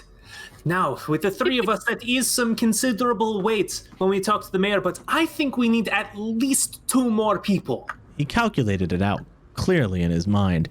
His war experience had given him a uncanny ability to calculate how many people are required to do an unknown task. It was sensational. Do you know of any other person that we could come to for help on this? I like gesture out the door. Well, there's literally like 3 or 4 more tents in the entire town, but yes, over there. He pointed, not in despair. Which tent specifically? That one. Pointing randomly. Your hands just like waving between huts. I think he's talking about this one up here, and I just walk to this empty tent. No, the other one. The other one. Producers like yelling at you. So I start walking to right. the other empty tent just across the way. No, that's just I'm not gonna door on this tent. split the I difference. just walk over to Shula's then. he's like, Perhaps "Ah, we just-" try this one. Oh, yes, maybe that person is home. Thank you. Oh. She was indeed home, but they stood outside suspiciously. If only this door were to suddenly vanish or burst into flames or something. That Well, I would mean, be we could just open it, but that would be quite a sight, he thought. But it was a magical event, one that was uniting people. And suddenly, and he like looks over to the wizards, the door burst into flames. And the wizard's like, I just scream from the inside of the tent. I'm just like, ah! the worst part is from the outside, you guys don't see any flames, but on the inside, some books have caught fire. oh goodness. As soon as I hear Shula scream, I kick down the door and I run and I grab her. Oh my god! And as he does, I totally forget that we're doing a play, and I'm like, oh my god, Markt'ov, thank you. There's a bookcase on fire in there. His name's not Markt'ov, it's the Nameless Knight. I drag her out. Turn to Osgar. I'm like, she is really committing to this role. And then, I'm like taking notes on motivation. the fires quickly dissipate inside, and the producer like looks at the wizards and they're like, oh, sorry about that. Oops. I quickly like open my eyes and like look out, and I'm just like compose myself, like smooth out my outfit and just like take a pose, like.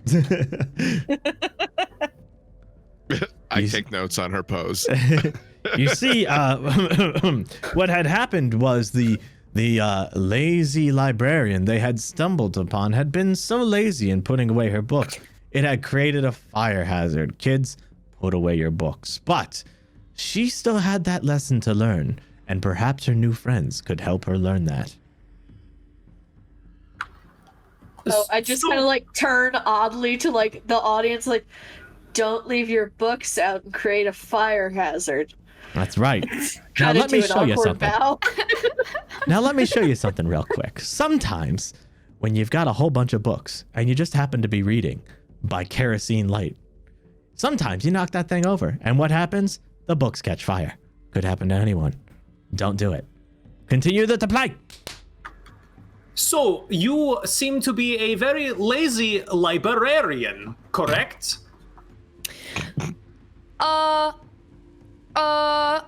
Line is yes.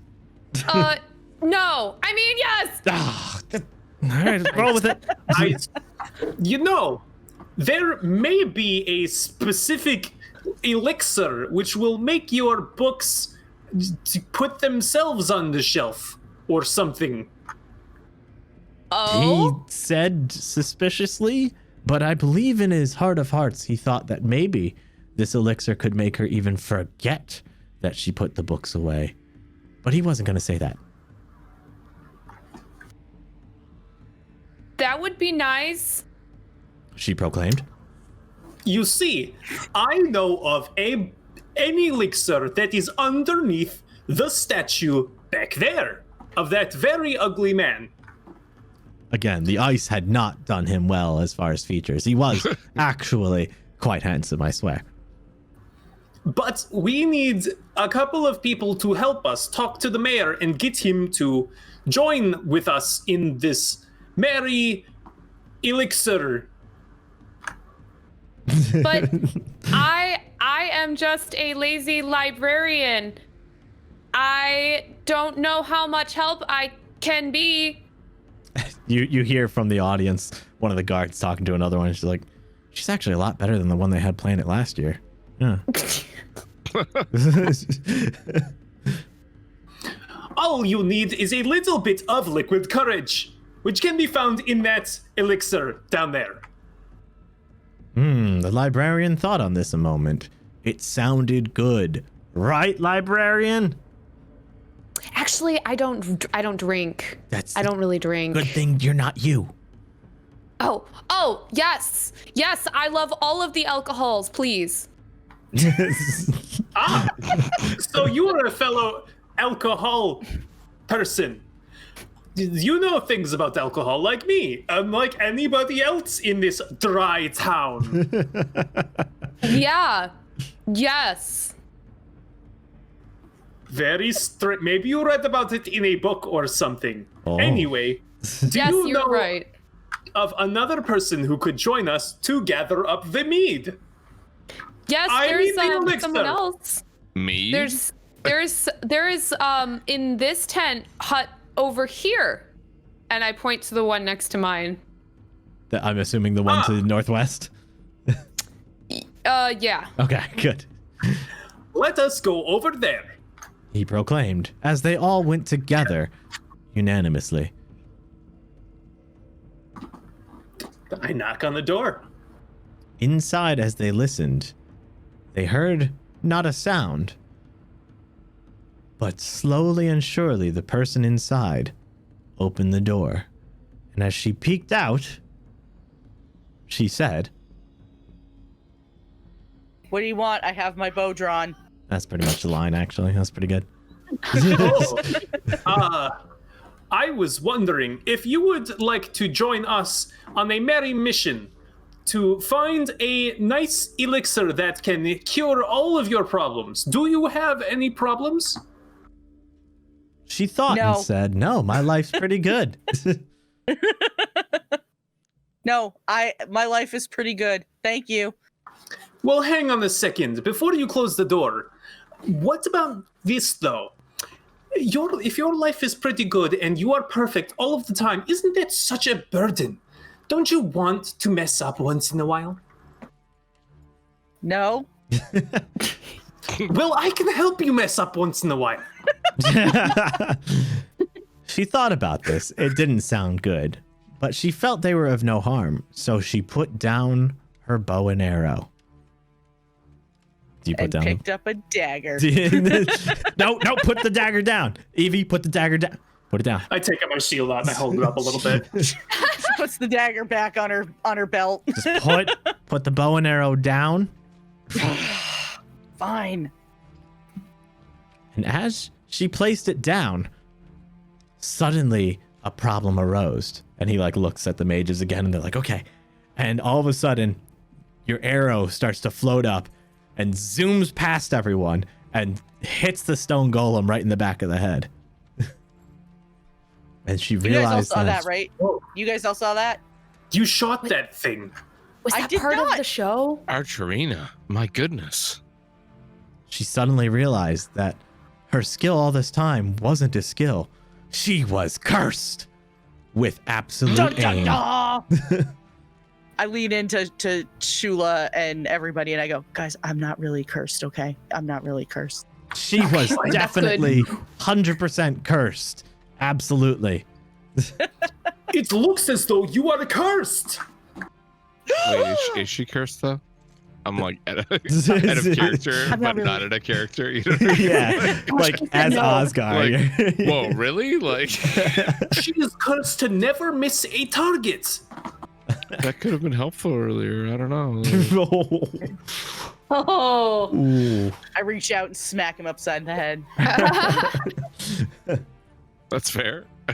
You see, this was how Archerina, the great Archerina, liked to bond with people, by smacking them upside the head. Don't do that with your friends, though. It's an adult thing, kids.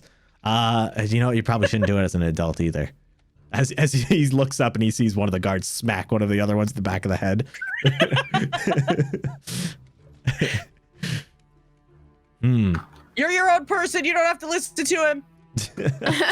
I yell out to the audience. She So we have- proclaimed to herself. So we have the 5 people here that I thought that we would require to talk to the mayor about this elixir. So let's go to the mayor. And everyone Sounds knew good. exactly where he was, because they had all lived in this town for far too long, except for, of course, the nameless knight who had just come here. But they all pointed in one sole direction. And he looks at you guys. That way. What are you That way. pointing at?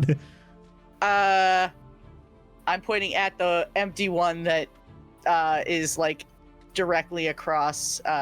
If you're looking at the map, it's the top left-hand one. Top left hand. Okay. So the great Archerina points to the top left.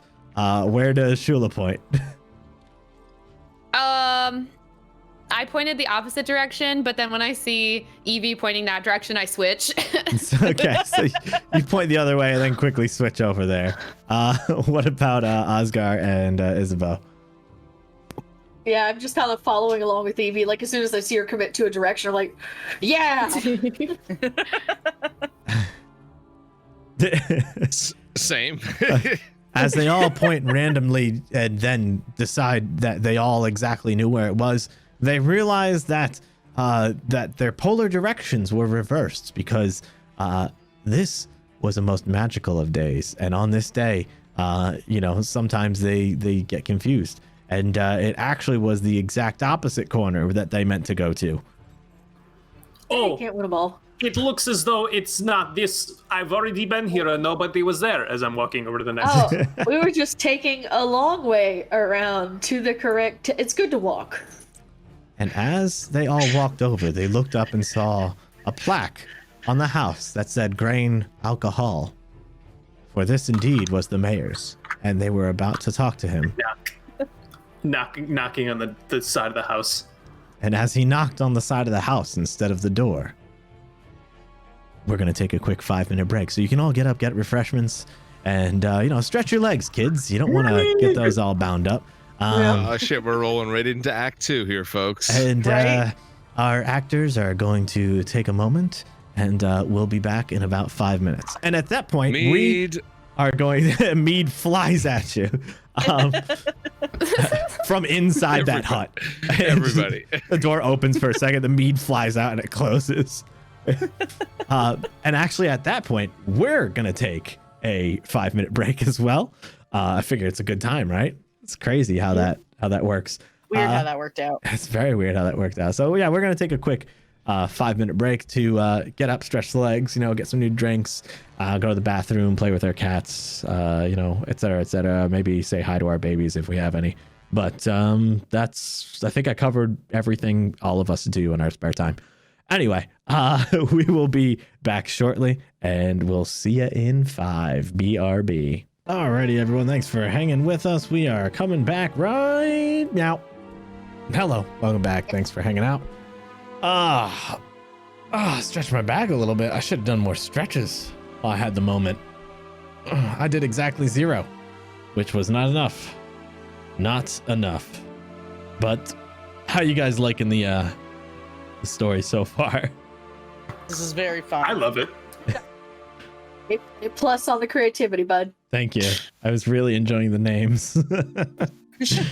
Yeah, at the end of this, I'm totally gonna lay me down in sheets of linen. So good. Oh, that's my back being stretched right there.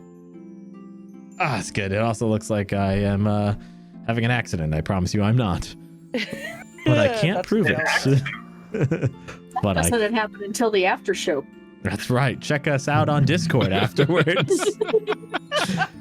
Anyway, so we are going to continue with our Merrymead play. Let's get right back into it.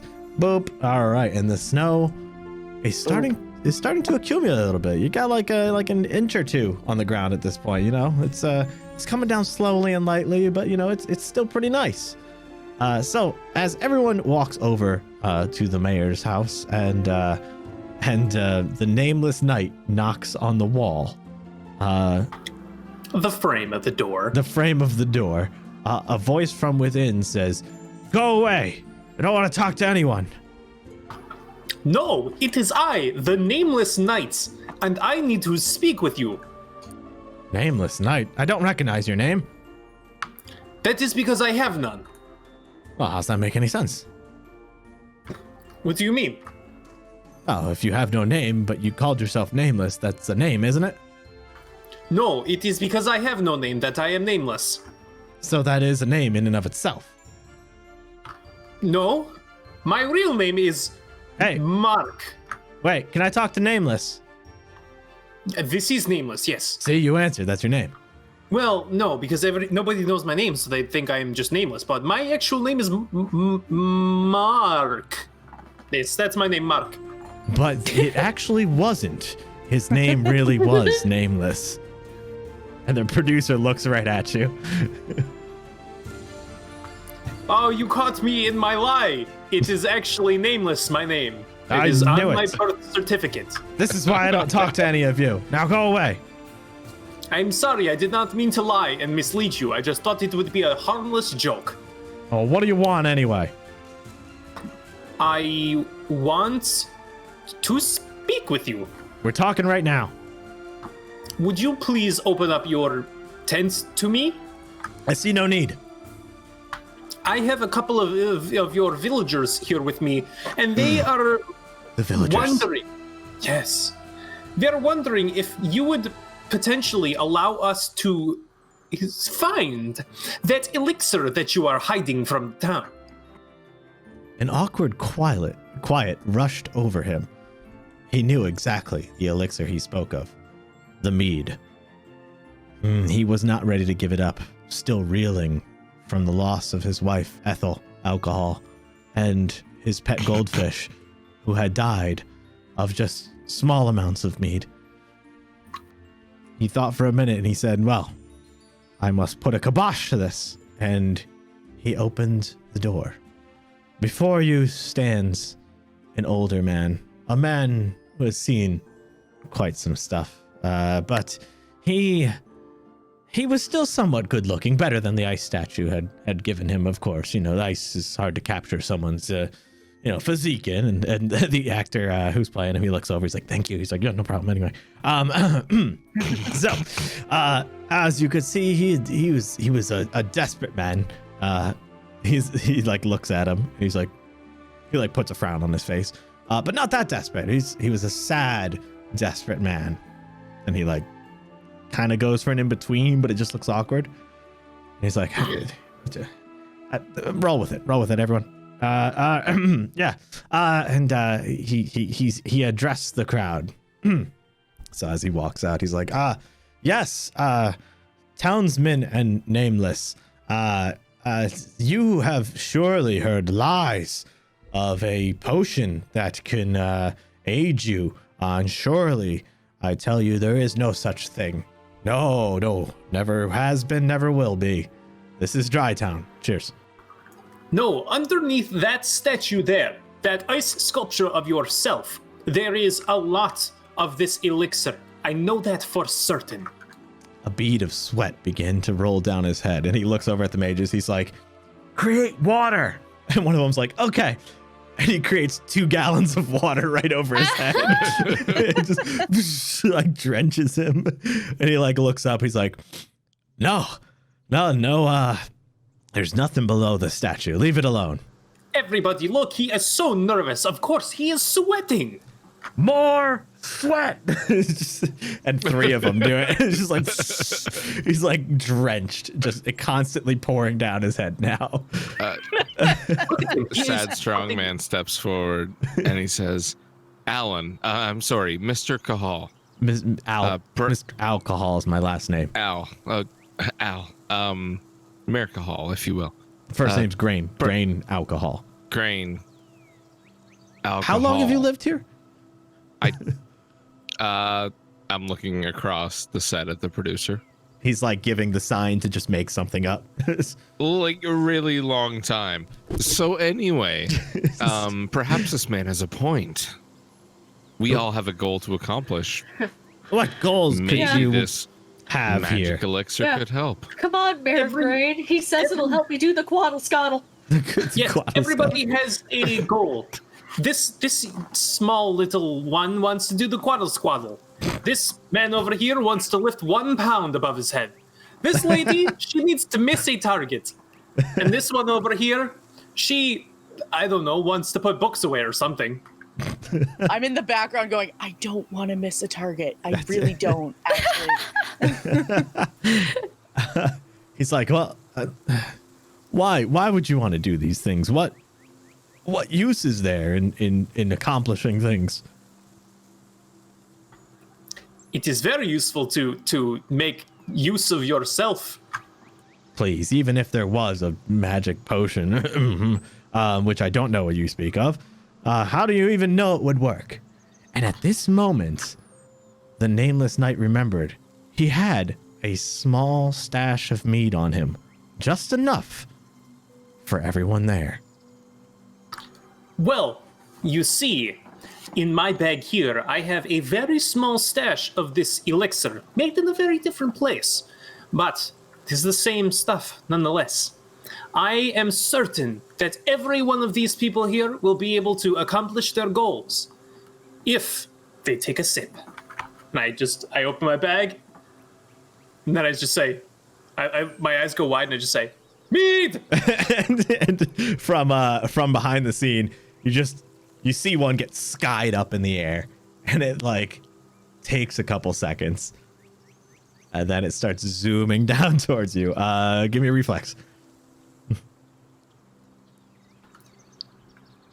7 + 4 for 11. It's enough. You're just like, okay, all right, here we go. And you catch it, and it like splashes around, but it's a nice giant cup of mead there. Everybody here, take one sip of this and you will accomplish your goals. As the mayor looked, he thought, this can't be. But then he thought, we shall see. So I reach out to get the mug from the Nameless Knight, and I take, my appointed sip.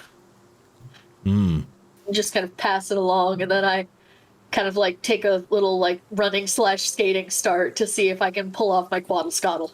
All of a sudden, as she took the sip of mead, suddenly a power came over thee. She began to take a running start and looked into the distance. Surely she can make this with no assistance. So you want me to do that reflex save? No, acrobatics? this is going to be acrobatics. So, yeah. Alrighty. Go, gadget acrobatics. Five. She'd not felt this before and stumbled a bit. As she began to get herself up, she said, maybe one more before I sits.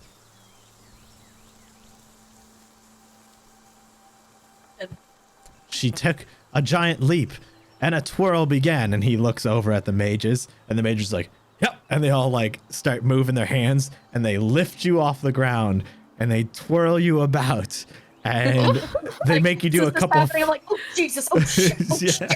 They make you do a couple flips and stuff, and then they put you gently down on your feet and slide you a little bit further out. I like land. I'm just looking very shook. Like, oh my god. The mayor looks over. He's like, I've never seen anything like it. Yeah. I did the quaddle scuttle. That could have been anything, though. There's no proof it was it. Osgar, strong, sad man. Drink Yes. some and have the 500 pounds above your head. I suppose it could not hurt. And I take a swig. All right. The liquid washed down him, and he found new strength. He went to his hut, and what rhymes with strength? Strength. What? Length. Strength. His power rank. soared to new lengths. Oh, it didn't rhyme. All right. So you're gonna try and pick up that weight. Yes. Give me a strength check. Wonderful. That is a 15. So as you lean down and you grab the bar, you put a considerable amount of muscle into it. And as you lift it, you realize that it was the fake weights that they put on the set, and you just fling it straight through the roof. Huzzah! I've never been stronger. Holy cow. He just sent that through the roof. And the audience just all gasps at it. And the mayor's like, oh shit. That's right, composure. Yeah. Wow, that surely that couldn't have been the potion's strength. What else can you do? The one who can shoot the bow. You can miss if you drink this. I don't want to miss, though. You want to miss. No, I don't want to miss. You want to miss, the producer yells out. I randomly take out a dagger and like throw it across the stage. I don't want to miss. Well, the mages like quickly react and they like grab it and they like fly it right back at the statue and stab it straight into its head. Yeah, that's what I meant to do. When you don't drink the elixir, you will always hit your target. That is a curse. The mayor looks at it. He's like, oh, that seems dangerous. I can't let someone like you live in this town. See? If you want to live in this town, drink the elixir.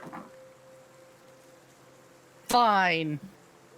I'll succumb to peer pressure. Yeah. As the producer yells out and he looks into the crowd, he like looks at the kids. He's like, no. Carry on. So I will take a sip. All right.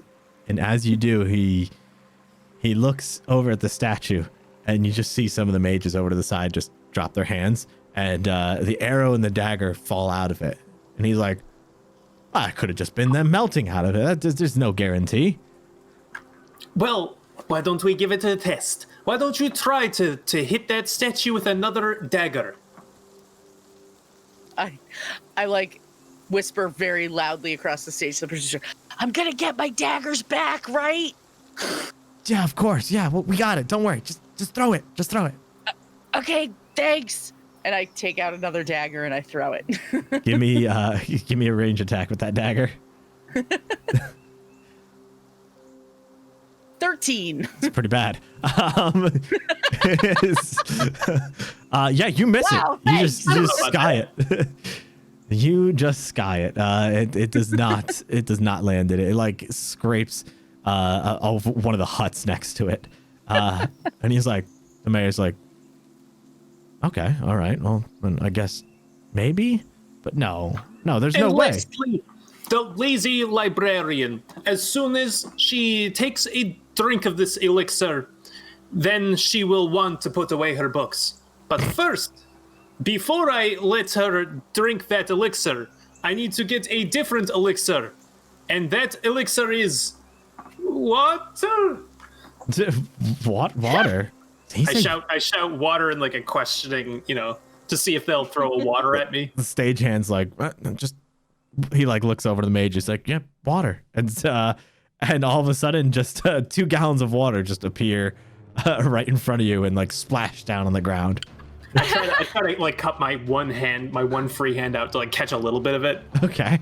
This special elixir, which I have saved specifically for you, the librarian, unless you want the other elixir. No, thank you, sir. I say with like a really exaggerated wink. I would love to drink that elixir from your palm.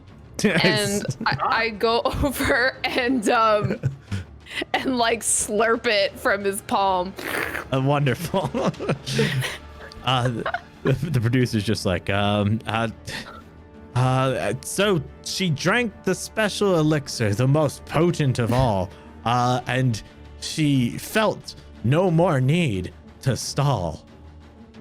That's right, everyone. It is so good. The alcohol I like. She proclaimed with excite. Now, because of this drink, you want to put your books away, correct? Yes. You mean like put them away and not read them? The producer shakes his head. He's like, Yes. No more books for me ever. See, Mayor, she wants to put her books away now. You don't need any more proof, correct? He's like, well, I do hate books. And this elixir was able to convince a librarian that books are bad? Books are terrible for you, especially when they're on fire. Unless you're a child. Wait, what? I don't think books being on fire around children is okay, Markt'ov. No, books are bad unless you're a child. Books are good for children. Yeah, but if they're on fire, they're bad for everybody. Well, fiery books are bad for children, but regular books are good for children. The producer's just like, I don't know what's happening anymore. Just go with it. Just go with it, everyone. Just go with it. As they talked about books, they all realized that the librarian had done it without even realizing the books were back where they belonged. And the mayor looked over. He couldn't believe it. He said, well, maybe there's something to it. All right. Yes. You've convinced me. I have a confession to make. You see, a long time ago, there was indeed a different name for this town. It was actually Open Bar Town. And I proclaim that this town shall once again be Open Bar Town. And he walked over, and as he approached the statue, he reached into his pocket. And you look over, and the mages are all like preparing to do something. And he pushes his coat off of him, and the mages all move their hands, and nothing happens. And they like do it again. They're like, it's not working. What's going on here? The man turns around with a wand in his hand, and you all recognize him as someone you have actually seen before. This man goes by the name of Yargan Balko. You recognize him as someone you had fought in, where was it? The fishery. I believe he was tied to a chair and... Lie, that's You Draco didn't die? Malfoy's dad. He didn't die. They didn't murder you? Oh, I'm so happy. he's like, you tried to, and now I shall get my revenge. And he... I walk over to him with my arms wide. Give me a hug, man. And as you do that, he moves his wand over to the statue, and he touches it to it, and the statue, the wand explodes, and the statue starts to creak and come to life. And as it does, this is no ordinary statue. It is actually an ice golem. And with that, we're going to be on initiative. What? Let's do it. 21. Nice, good initiative. 15. I have to delete some of the 20. help. There we go. All right. Some good initiatives here. Evie, your initiatives. And then there's Evie. Your initiatives are as good as your 20s. Oh, never mind. Hey.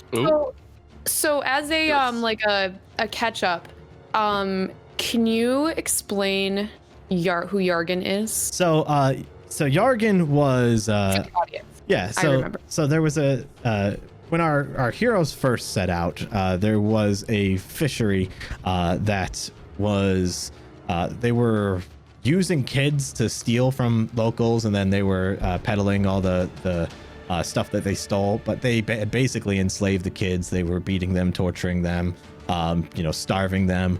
And it was run by a couple of people, Yargan, Gadrin Lamb, who was the head of it all, which you guys took care of. There was an orc, can't remember his name. I want to say Happy. It wasn't Happy. It was Giggles. Giggles was his name. Yep. That's right, Giggles. Yeah. Yes. But this particular man, you guys didn't kill. You just tied him to a chair, beat him up a bit, interrogated him, and then some people, might have pushed him into shark-infested waters while tied to a chair, and he was never seen again. And he is back, and he is pissed, to say the I least. didn't do any of that. I was in No. another room. No, I was True. Nobody here actually did that, so It's he shouldn't true. be attacking us. But I understand. but you understand, yeah. So yeah, he seems to be back with a vengeance. And Bo, you are up first as this golem comes to life, and I'll give you guys a nice big picture of the golem as well. Yeah, you know what? He really looks nothing like the mayor in all actuality. The proportions are all wrong. There's no facial features whatsoever. That is one ugly statue of the mayor. Yes. So as he starts to come to life, the mages who are like trying to move it before, they're just like, ah, and they all like freak out and scatter. And the producer is just like, the townsmen took to the fight and they drew their weapons. And Bo, it's your turn. So I just like kind of like confusedly just pull out my greatsword and be like, okay, this place seems like it's really going off the rails. So I go up to Yargan and I'm gonna take a swing at him. All right. And like, just kind of like a majorly overblown like theatrical was like, take this, you villainous scum. Are you like pulling it at all, or are you like going full bore? No, I think I'm going full bore. Okay, cool. Well, let's see. All right, so that and a bit. All right, 8 + 6 for 14. That's gonna be a hit. Thank God. All right, so here we go for damage. 12. She drew her sword and sliced right through him as blood began to spew to him. Spew like he was no, Jim doesn't work well. The producer just like he's really struggling with words. He can't figure it out. I kind of like smashed him and like, wow, I thought the mages would kind of stop that or something. Yeah, and Yargan like takes a sturdy blow back and he's just like, oh, you're gonna pay for this. Like, oh ho ho, I'm so scared. It's just still going with it. Shula, you're up. Quick question. Would I be actually by the group down Most likely. down there because I got like passed a drink and drank from Markt'ov's hand? Yeah, if anything, you would probably be a little bit closer to the library, maybe like there or something. Like right here? That works, yeah. Same with Evie. Okay. Evie, you'd be like, I don't know, we'll put you here. How's that sound? Okay. Yeah. All right. Yeah. So it is your turn, Shula. I instantly see this happen and I am like, what the shit? And I recognize the guy. And though I feel sorry for him for, but that wasn't really our choice to try to kill him. So I'm going to move kind of around Evie's back. Okay. Like here? Okay. Because I can't really set everybody on fire right there. You And can set a decent amount on fire there. not without setting everyone on fire, I That's think. fine. Let me move this like that. Actually, maybe I could from that spot. I don't know if I clip Evie at all. Now you're getting I can't ideas. tell. Yeah, Yeah. that's good. Yep. Okay, I couldn't tell if that was 15 feet or not. Yep. But I move around. I kind of like scoot behind Evie as I prep my hands, rub them together, and I'm going to cast Burning Hands on. Looks like they both are in that cone. They are, yes. If that is acceptable. It is indeed. Not only is it acceptable, its rules is written.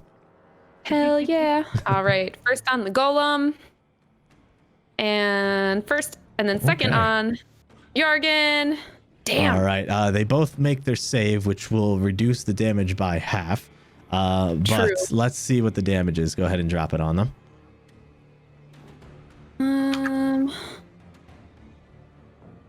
Wow.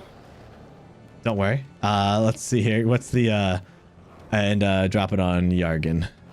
It said 0. All right. So so as the flames spew out, Yargan is completely caught off guard by this, and he is engulfed in flames, and he screams and he just drops to the ground. Now this golem is actually weak to fire. So it is actually going to do damage to him. Let me just... That's why I was like 0 damage. Yeah, this no. thing's made of ice. How am I not melting it?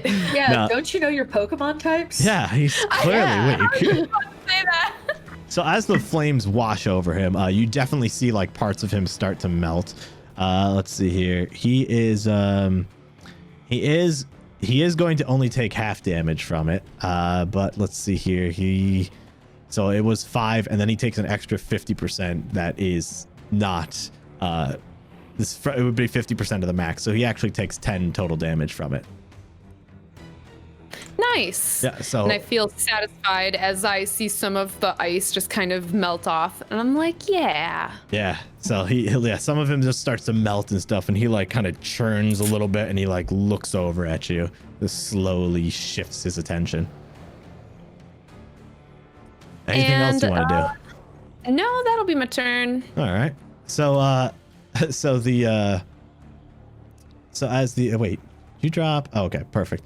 So Yargan actually he drops to the ground, but he's like still squirming a little bit there as he's on the ground, like trying to put himself out.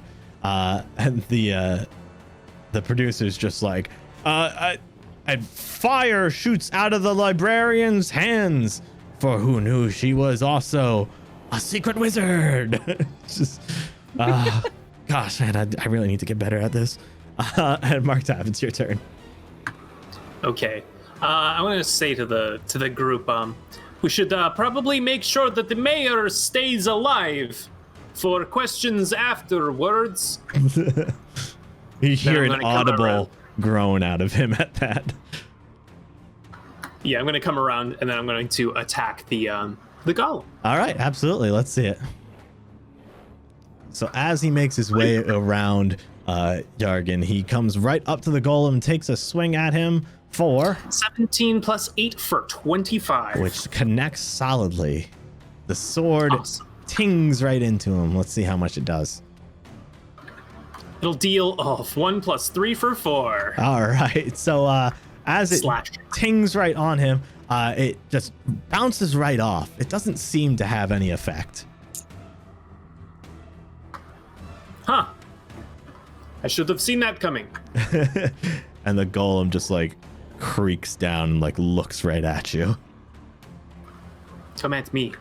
So Yargan is on the ground and he rolls real quick. Luckily there's a lot of like moisture and stuff around, and the flames disperse on him, and he's just like, damn it, I should have seen this coming. And he just like, he starts to crawl away from you, Markt'ov, and he is also crawling past you, Bo. Can I Sorry, what was that? can I use an attack of opportunity instead to like attempt to tie him up or grab him? You can she do a non-lethal attack with an attack of opportunity? You can at a -4, but you can also try to grapple with a Okay. combat maneuver. Then yeah, you Like can do that. grapple. Pretty sure. All right, so CMD or CMB? You are going to use your, hold on, because I always forget which one it is. I just know where it is on the sheet. It is the CMB. B versus D. Yeah. D What'd you for say? defend. Okay, so I'm going to. Yeah, just so drop B- your B- CMB B is on him. okay. Yeah. Boop. 22. All right, yeah. So as he starts to crawl, you grab him by the legs. Yeah, I'm just like, oh hell no! So I grab him and just start, I begin to like pull a rope out of my bag and and I'm getting ready to hog tie him. Yeah. So as you do that, he's like, the tiny dancer pulls a rope out and grabs the mayor by the feet, and looks like she's gonna tie him up. What is? Oh, my play is ruined. Narrator, does this thing have guards? We need guards. Guards. No, this is my masterpiece. I will not allow guards. He proclaimed for the town's guards, but none would come, as they took this challenge on one-on-one. And that's going to be the end of Yargan's turn. I mean, just to get that man out of here. And the golem, he looks right at his feet, at you, Markt'ov, and he takes his hand back and he brings it forward, and he attempts to just slam it down on your dome piece. For, let's see here, AC 15. I put my shield up and just knock his blow aside. All right, yeah. So as that comes down, you swiftly deflect it. I just have to check something here. Oh, moving the map.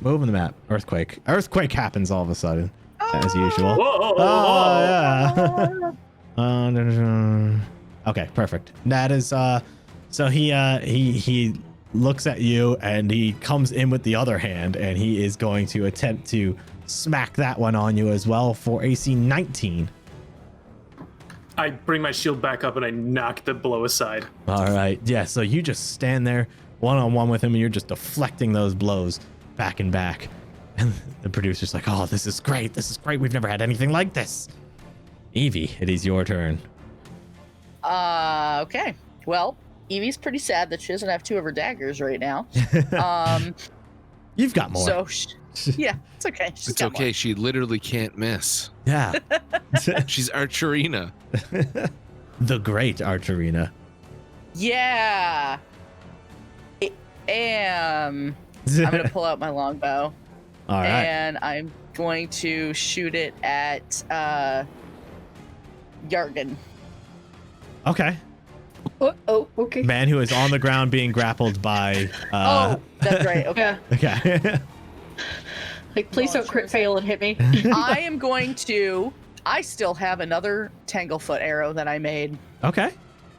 I would like to use that and shoot the ice golem. Sure. We can do that. Absolutely. Okay. So let's do that. Yeah. So all right. So as you shoot that at him, give me a ranged attack on him. All right. So with my longbow, that is a 15. All right. Unfortunately, your shot is going to miss. I turn really quickly to Markt'ov and I'm like, "This is all your fault." I'm sorry I made you drink that mead. Yes. This is all going according to plan. It's perfect. It's all fitting right in. Mead is bad for everybody. Did you want to move, Evie, or do anything else? I would like to take a 5-foot step back so Sure. Shula doesn't accidentally hit me with anything. Oh, what has she got? Just like, lots of fire and, chains and Yeah.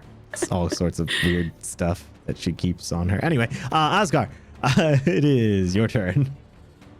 Quick technical question on a character. Can I trigger a flurry of blows while also doing a move action? Let's see here, because you have to use your ability to get that feat, right? No, that feat is just inherent to my class. It's Okay. called Brawler's Flurry. Okay. At second level, Brawler can make a Brawler's. It's tough. Brawler's Flurry. Brawler's- Say that 5 times. Brawler's Flurry. As a full attack action. So that would mean no movement, correct? Right. Correct. Okay. Don't worry about that. I sidestep my way in, placing myself between Bo and Markt'ov, looking at them like, "Are we really doing this?" And as I twist my shoulders and come up from my knees with a mighty uppercut blow to the golem's chin, Hopefully. we will find out Yes. if it works or not. That is a 3 + 8 for 11.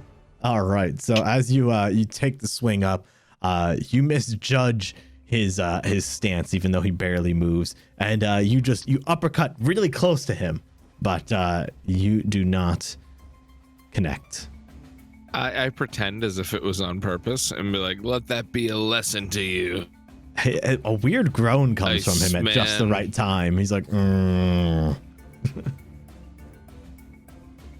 Anything else from you? Okay. No, that's it. All right. We are back to Bo. Bo, what are you going to do? You're currently grappling Yargan. Yeah, I want to try and tie him up. Okay, sure. Yeah, you're able to do that pretty easily considering you are already grappling him. And we're just going to, given his current state of health, you are able to tie him up, and he just sits there. He's like, tied up again. Like, some people are into this, bro. So, do I still have time to do anything else during this round, or would you say that pretty much? You can do your move. Okay, so I'm going to move up beside Osgar and have that be my. I'll like kind of yell over to him and Markt'ov, like, "Okay, I've got him tied up. Let's focus on this guy." All right. And that'll be my turn. Shula, you're up. I yell to the group. So, are we keeping it alive? As I have my hands like ready to set more fire. No. Oh, okay. Turn it down. And I move. I guess over. Trying not to get everyone on fire here. Maybe That like would I'll provoke. move. Oh, would that? I was like right here though. Shouldn't have provoked. Well, when you cast, that would provoke. Right, if you moved up to him and then cast it. Oh, yeah. Let's see. All right. I think that might hit Markt'ov, but Oh, yeah. I know that he doesn't mind a little fire, so Fire is fine. Yeah. I holler, I say, Markt'ov, is this okay? As I have my hands ready. Fire is fine. All right. It's And I'm gonna- easily avoidable by a 5-foot shift. all, but okay. all of a sudden, I know, right? Yeah, a if you- chant comes over the crowd. They're like, "Fire is fine. Fire is fine. Fire is fine." Fire is fine.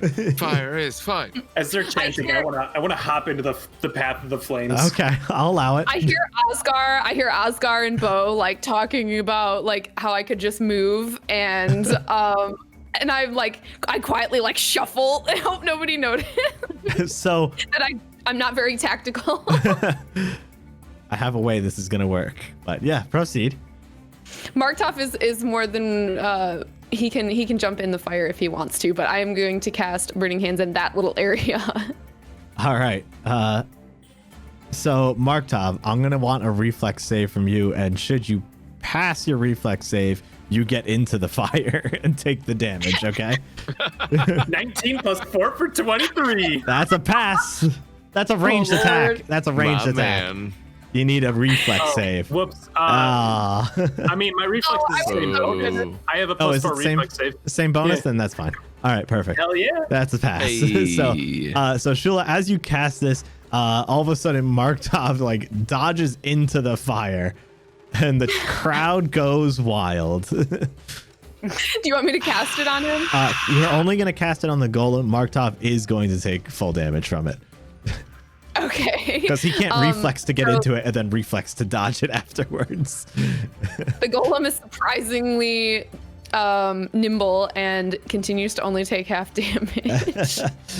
Yeah, so the golem he just lurches back as the flames spew out, and he takes let's see here, he's actually going to take 9 damage. No wait, no, it's he's going to take 9 total damage.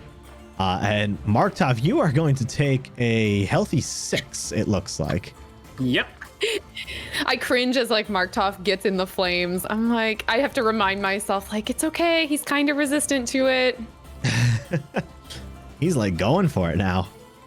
But despite the crowd cheering. yeah, the crowd is loving it. They've never seen a show like this. They're like, this is crazy. It's totally different than last year. They changed it up. Oh, I'm loving it.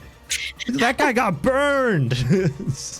I like put on kind of this weird smile, like, ooh, yeah, this is fun. Like, we're acting. I'm hamming it up for the crowd. I'm like, oh, this fire is so hot. As you're like putting some of it out on you. It is your turn now, Markt'ov. I turn to the crowd and I say, perhaps this fire has heated up my sword more so I can hit this golem better. And I'm going to hit him with my sword. Oh, they all exclaim.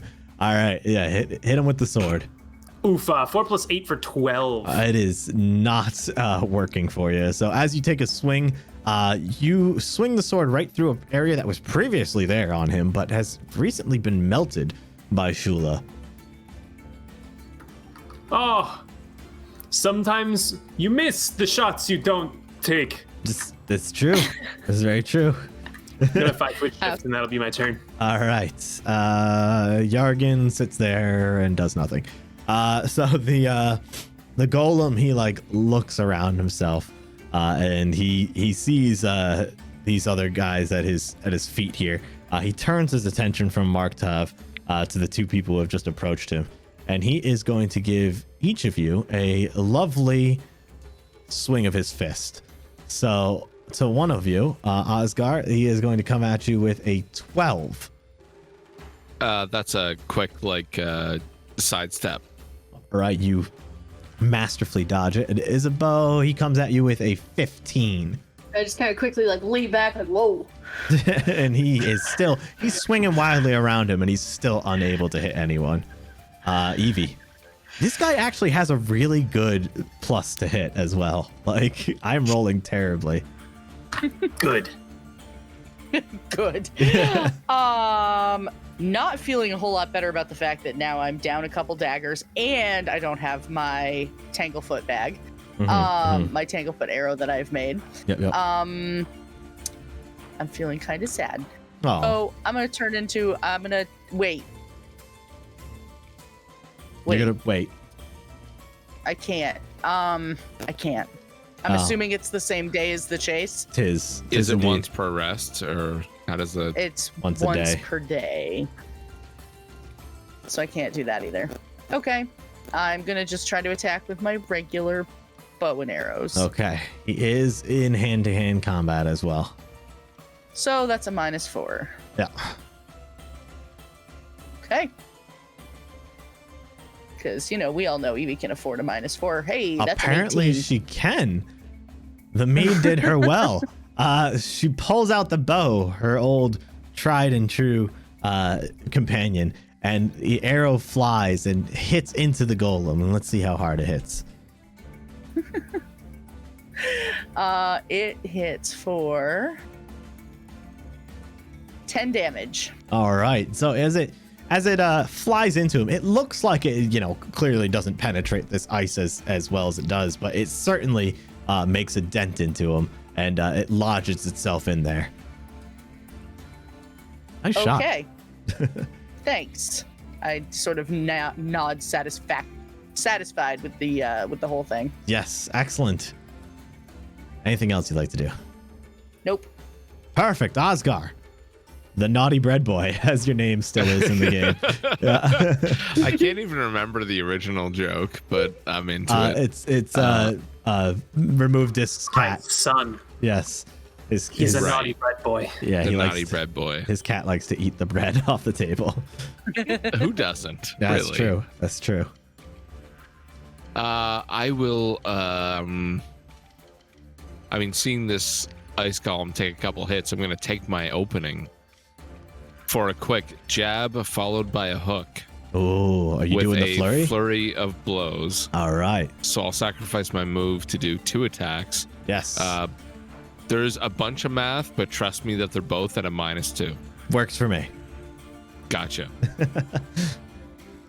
First one is a 19. That is going to connect. So that's the jab. And coming around with the hook, I swing for a 14. All right. So the jab connects, but the hook misses. And how much damage is that jab going to do? That will be a 9, sir. With a solid blow, the jab goes straight forward, and you crack your knuckle straight into this ice. And as much as it hurts you, it also hurts him, and he is going to take some damage. Unfortunately, as your hand plummets into him, you feel a really cold, icy touch across your hand. And as yet frostbite comes onto you, you are going to take 5 points of damage. Whoa. Mm-hmm. Wild. Indeed. Do I have a free action still? Of course, they're free. Magic mead. And I'll end my turn there. All right. Nothing comes at the moment. Damn. Worth a shot. It's totally worth a shot. Bo. Just gonna go up and try and take a big old upper swing at this guy. Just maybe try and lop off the head or such. Sure. Let's see how it goes. Do it. Right, all right. 17. That is a solid blow. Your sword swings true and connects with him. Alright. Come on, big money. So, Oh, as the sword swings straight into his head, you take like half of his head off, just like cleave off an angle of it. And as the chunk flies off, he like looks over at you, and he doesn't seem too bothered by missing part of his head anymore. Well, how nice for you. And I just end my turn. All right. Shula, your turn. Oh, hi. Oh, hi. Let's see. I feel like the fire is doing pretty good, so I'm going to. The audience is enjoying that. So I'm gonna. I changed my cone size to make it. That's okay. I mean, I know how big. I know the actual area effect, so I've kind of been ignoring the green spots and just knowing the zone. Okay, good. The problem is when I twist it like this, it changes very easily the size. Right. So, so I move over a little bit, and looks like Markt'ov might get hit again. I whisper over to Markt'ov, "Do you want to catch on fire again?" Fire is fine. Fire is fine. Fire is fine. Fire is fine. Does the audience? Can I, as a swift action, can I like yell out to the audience and go, "Do you want more fire? We want more fire!" And I'm gonna cast Burning Hands again. Excellent. Yeah, do it. On I don't know. Do you want me to cast it on Markt'ov, or does he have to do a save again? I mean, technically he would do a save unless he chooses to fail it. I would like to make a save. Okay, he's gonna try and make a save, so cast it on him. Hey. Oh, he And made it. He makes the save, yeah. So as the fire flies out of your hands, the golem made the save as well, huh? Yep. So he's made it every time. They both heard the chants and they both just like kind of lean back a little bit, but not enough to keep them from getting singed. So the golem is going to take a 6 damage, and Markt'ov, you take 3. And with the audience like really getting into it, I'm starting to not feel so nervous and awkward anymore. So like as I put my hands out to cast it this time, I'm like trying to like strike a pose and like cheesing and just being absolutely ridiculous about it. I've learned a lot from Osgar, so. Fire librarian, fire librarian. They all start chanting. They are very riled up. Believe it is on to Markt'ov, yes? Yeah, that'll be the end of my turn. Oh, finally, yes. All right. I'm going to do 5-foot shift over here, so now I'm blanking. Excellent. Then I'm going to sword him. All right, you cast sword. I'm going to stab it into him, so it is piercing damage, and this longsword does do piercing, so I don't have to take a -4 or anything. Okay. Oh, nice! I got a 1. The water that has been melting off of him from all the fire, as you stab towards him, you make connection, but it just like slips right off of him, and like you can't get any force behind it. It's just sliding right off him. You even take a couple jabs at it. You're just like, it's not sticking. Anything else you'd like to do? I guess not. All right, perfect. Yargan remains tied up. The golem now, with 2 people around him.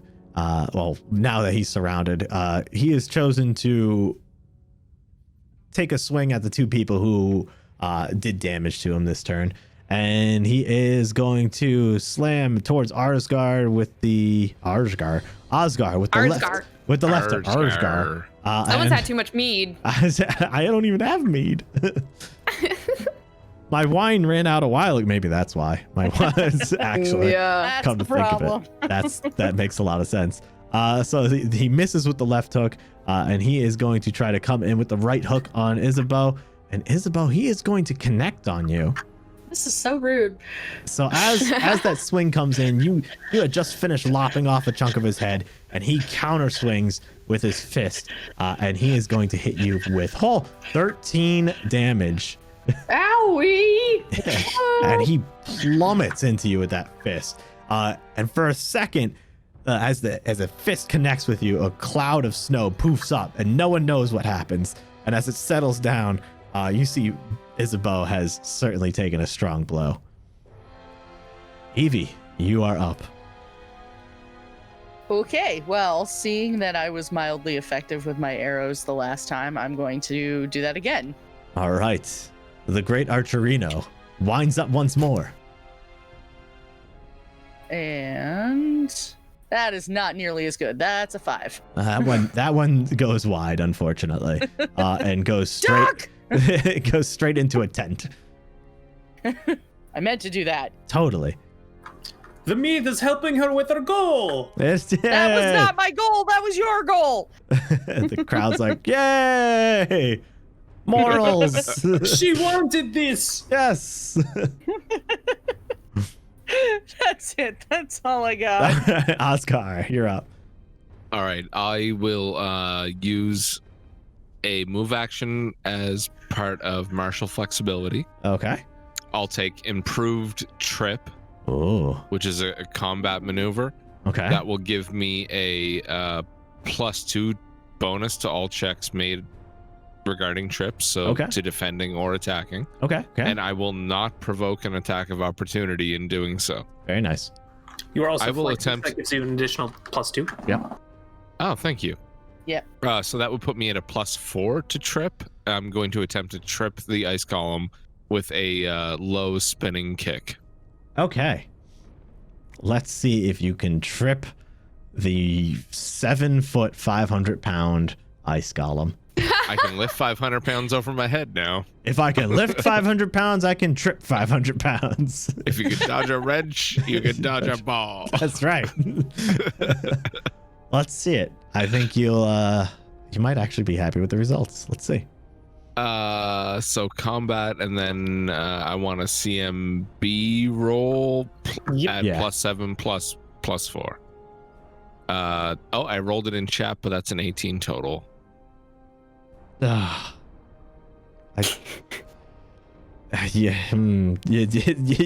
go to do a leg sweep, and your foot just like hits right into the side of him, and he doesn't move. That's quite all right. I don't even want to tell you how much you missed it by.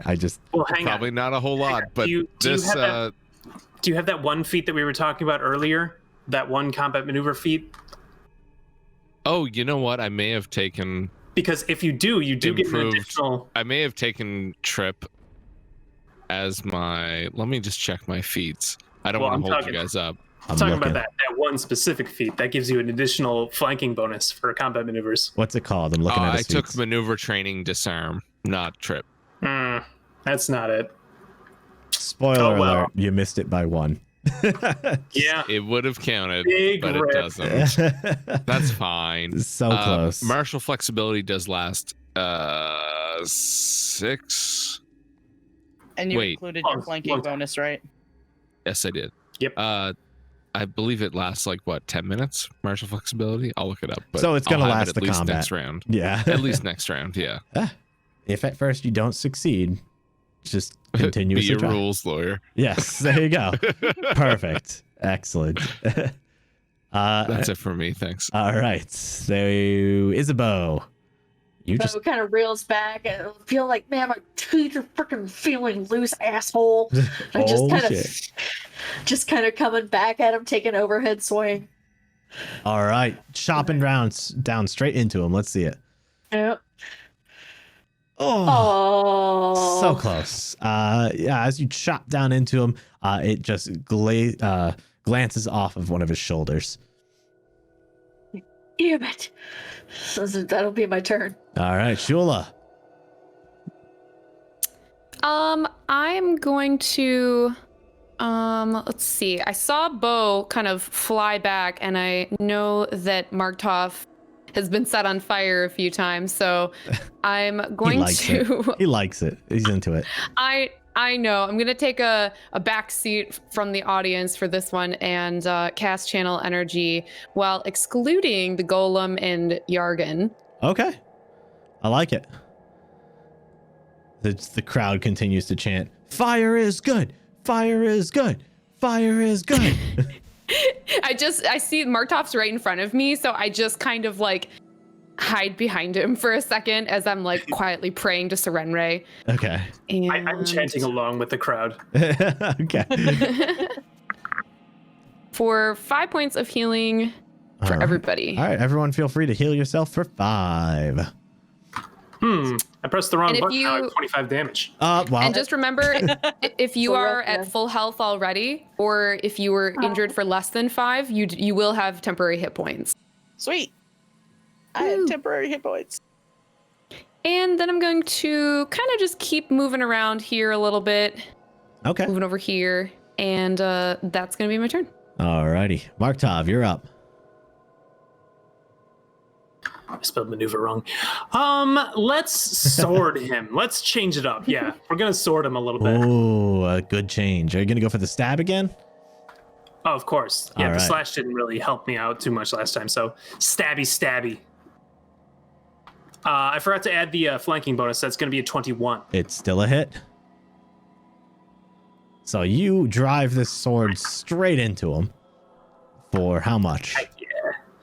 A bunch of damage. That's going to be 5 plus 3 for 8 piercing damage, not slashing. It is still going to be resisted as you try to drive this thing into him. But I like where your mind was at. That was good. And he is going to take 3 damage as you chip a chunk of ice off of him. Yeah. Let's see. I'm going to 5-foot shift, and that'll be that. All right. The golem, he now turns his attention over to you, Markt'ov, and he is going to come in with both of those fists right at you. Let's see what he can pull off here. The first one is a 26. Just barely. All right, but the other one I think is going to miss with a 15. Yeah, I throw my shield up and knock that one away. All right, and let's see here. He is going to hit you for a solid 9. Yeah, I let that attack hit me just for the drama of it. Yeah, the crowd loves it. They love watching you get burned and then beat, and they're really into it. It's kind of crazy.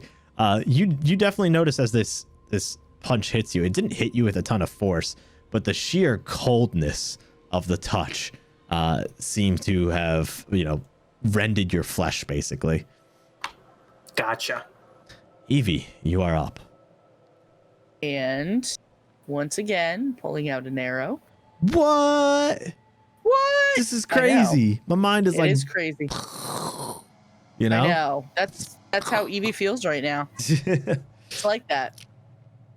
That's a 14. So close. This one just glances off of him as it flies into him. It seems to have found a hardened section of the ice. Good lord, man. The mead is working. I will mind everyone. It is doing its job. Yes. Evie is going to take a.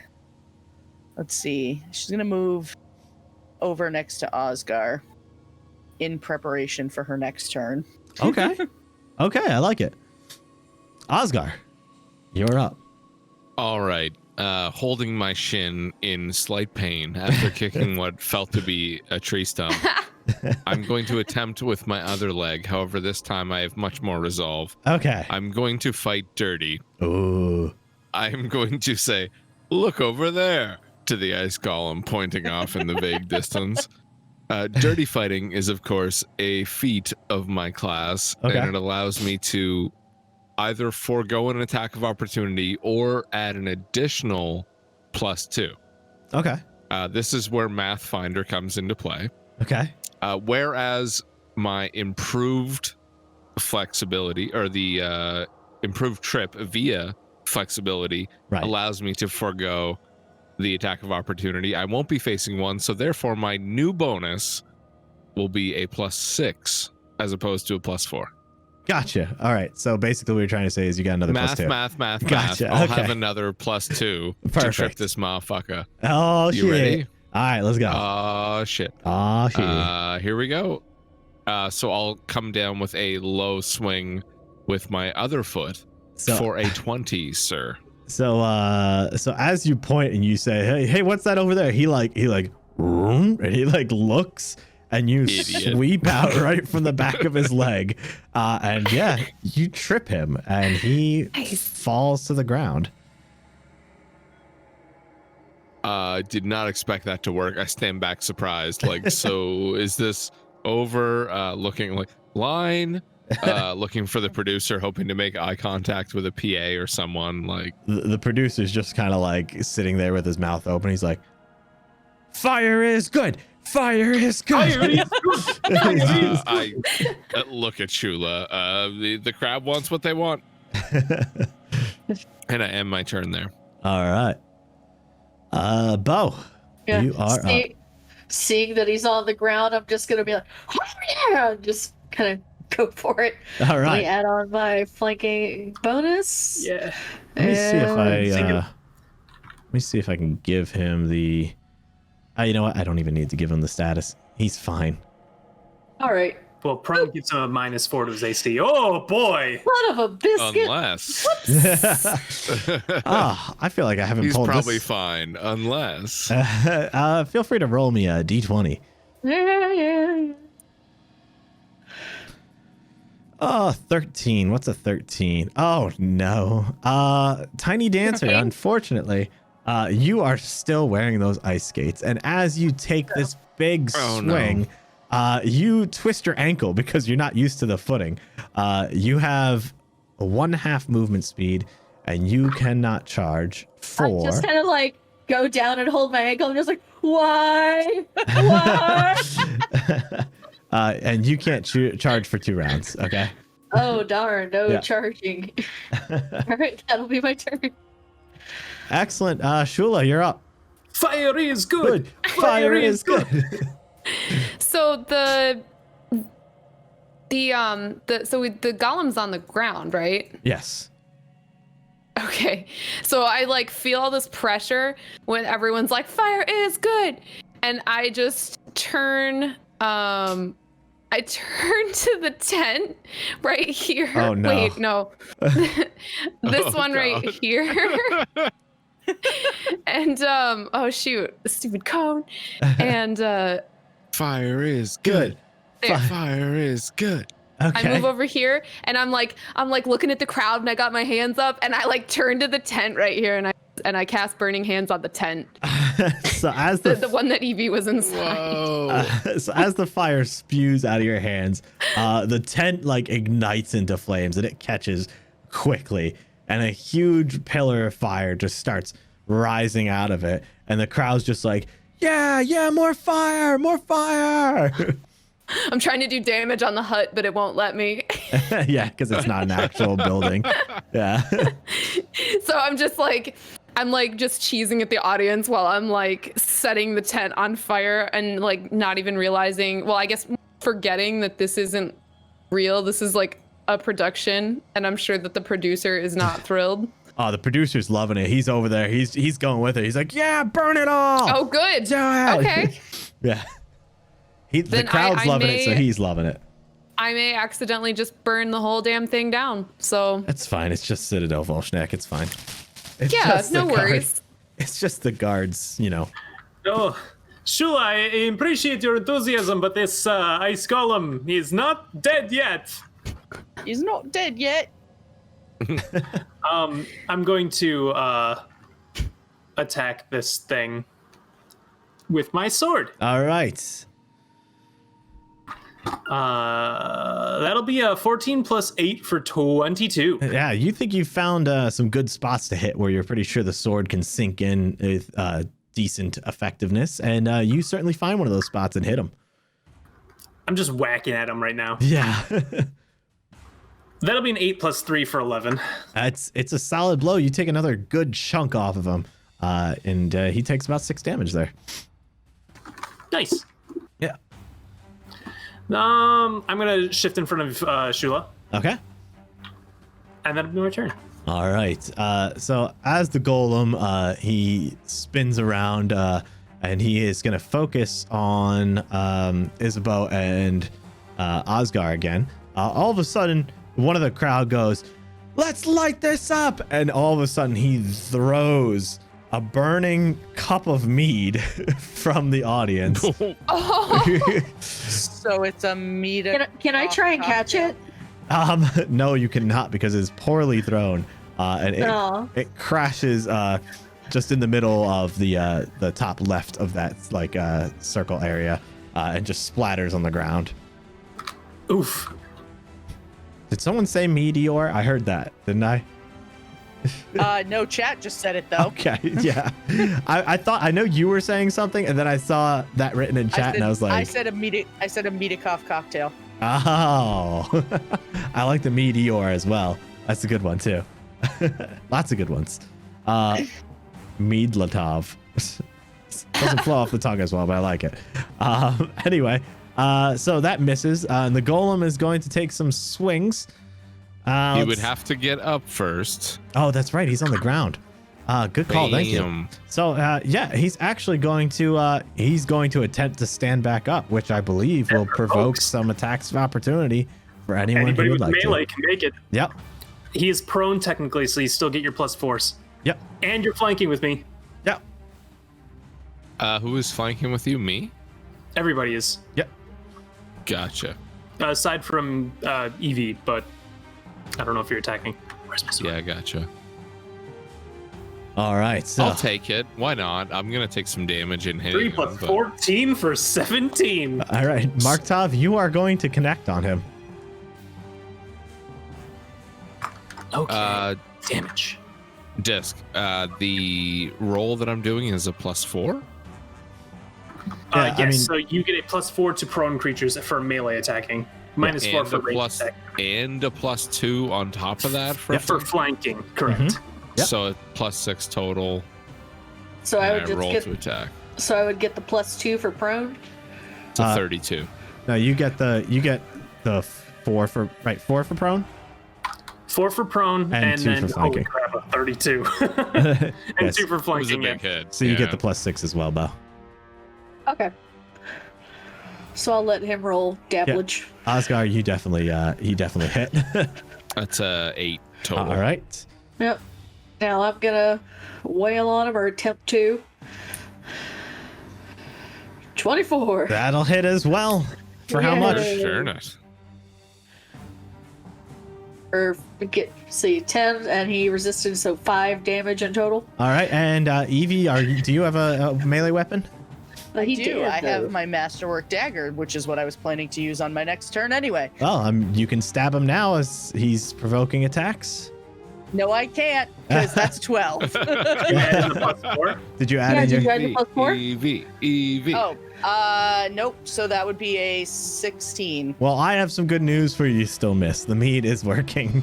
Yeah. see? No. As he tries to get up, you all come in with this unified strike, and you all just go now. As Shula's back there, like burning tents and stuff, and like, yeah. She was back there. Backdrop causing on property fire. damage. Yeah, you all come in and you strike down on him, and he shatters to pieces. He is defeated. And as he shatters into pieces, all of a sudden the ground below him opens up, and a giant fountain of mead starts spewing into the sky and covering everyone. And the crowd is loving it. They're just like, whoa! And yeah, so I open my mouth as I'm like looking up to the sky. I find like the nearest like mead bug, and just kind of like hold it up, trying to catch trying it. to catch it in your mugs and stuff. Yep. All of a sudden, Osgar, give me a reflex save. Oh. Clicking. Reflex. There it is, sir. 17. All right. So, first of all, you took 4 damage from touching the creature. Roger so that. I have added So that that's in. 8 total. Yep.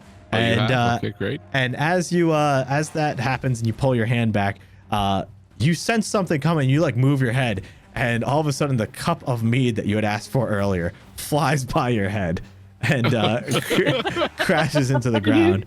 And Chrysidia like looks over and she's like, "I got it as fast as I could. I'm sorry." It's just I shrug and nod, and yeah, that's it. So as the mead showers out of the ground, and the snow continues to fall, all the guards that are in the audience and stuff, they start coming down with flasks, and they start putting them out, trying to fill their cups as well, like Bo is. And Shula continues to praise the fire, I think. I I've stopped setting things on fire. Once it was over, Okay, I just good. kind of awkwardly stand there with my hands in front of me, like, what just happened?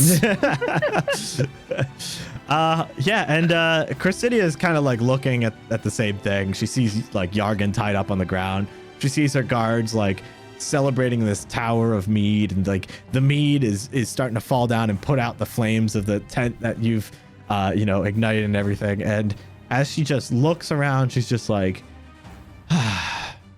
another standard Merrymead. And with that, we're gonna end tonight's episode Aw. of 50 Shades of Crimson. That was adorable. That's fun. Yay. That was good role playing on all your parts. I enjoyed watching your characters role play more characters. It's like dual layer of role playing. It's like an onion. Just yeah. It's got layers. It's got layers. So let's get your thoughts for the evening real quick, and let's see here. Let's start off with oh, there's a kitty. I must say hi to the kitty. RemovedDisc. Hello. How's your kitty? No, she didn't. I heard. scream. I thought I heard a little bit. It sounded like a she squeak. did. She did a little squeak, but Yeah. yeah, she's good. I didn't see any cats on the stream, so I had to get one. I know. Yeah. My cat's sleeping on the bed right now, so. Mine's right over here. I just poked her in the butt. She's trying to get away from me. Aw, don't let her. Yeah, She she's needs- not allowed. She has to she stay here needs for the end snuggles. show. So, how'd you feel about tonight? I loved it. It was a lot of fun. I tried to act as a bad actor. So you But I just think did I'm your usual acting. Got it. I think I'm too good at acting, though. I don't think it came across. That's the one thing I love about Markt'ov is like he just naturally kind of does things goofy, you know? So it just your bad acting just came off as him being himself. It just Exactly. Yeah. It was great. it was perfect. It was exactly what I'd imagine Markt'ov playing another character would be like. It was Yeah, phenomenal. I'm Yeah. So thank you for that. Well done. glad. You're welcome. Yes. Anything else? No, it was a lot of fun. Awesome. I'm glad that they didn't murder Yargan. It's very lucky that those 2 hits he took ended up being exactly his hit total once again. This man has gotten exact damage to his health pool twice now. It's amazing. He's not meant to die. He clearly isn't at this point. I don't understand it. I'm kind of amazed. So, all right, Yargan lives on. Let's say hi to Luna. Hi. Hi. How'd you think tonight went?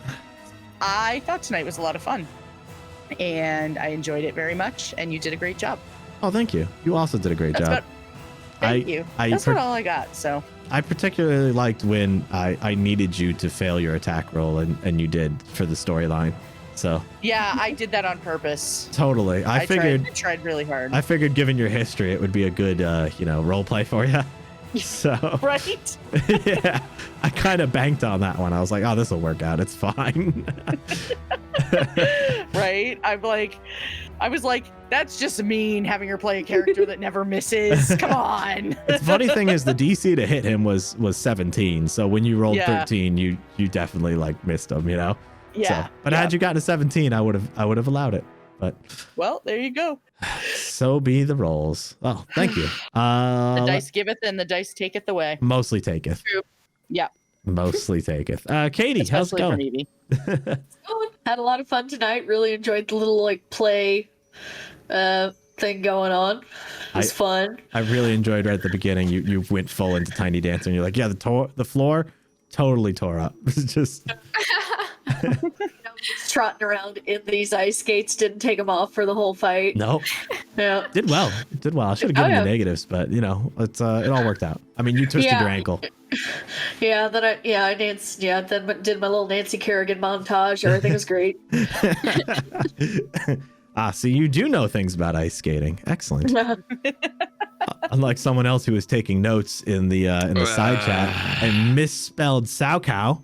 Come on. I was shamed mid-stream. I'd like the community to know. Who doesn't know how to spell Saucow?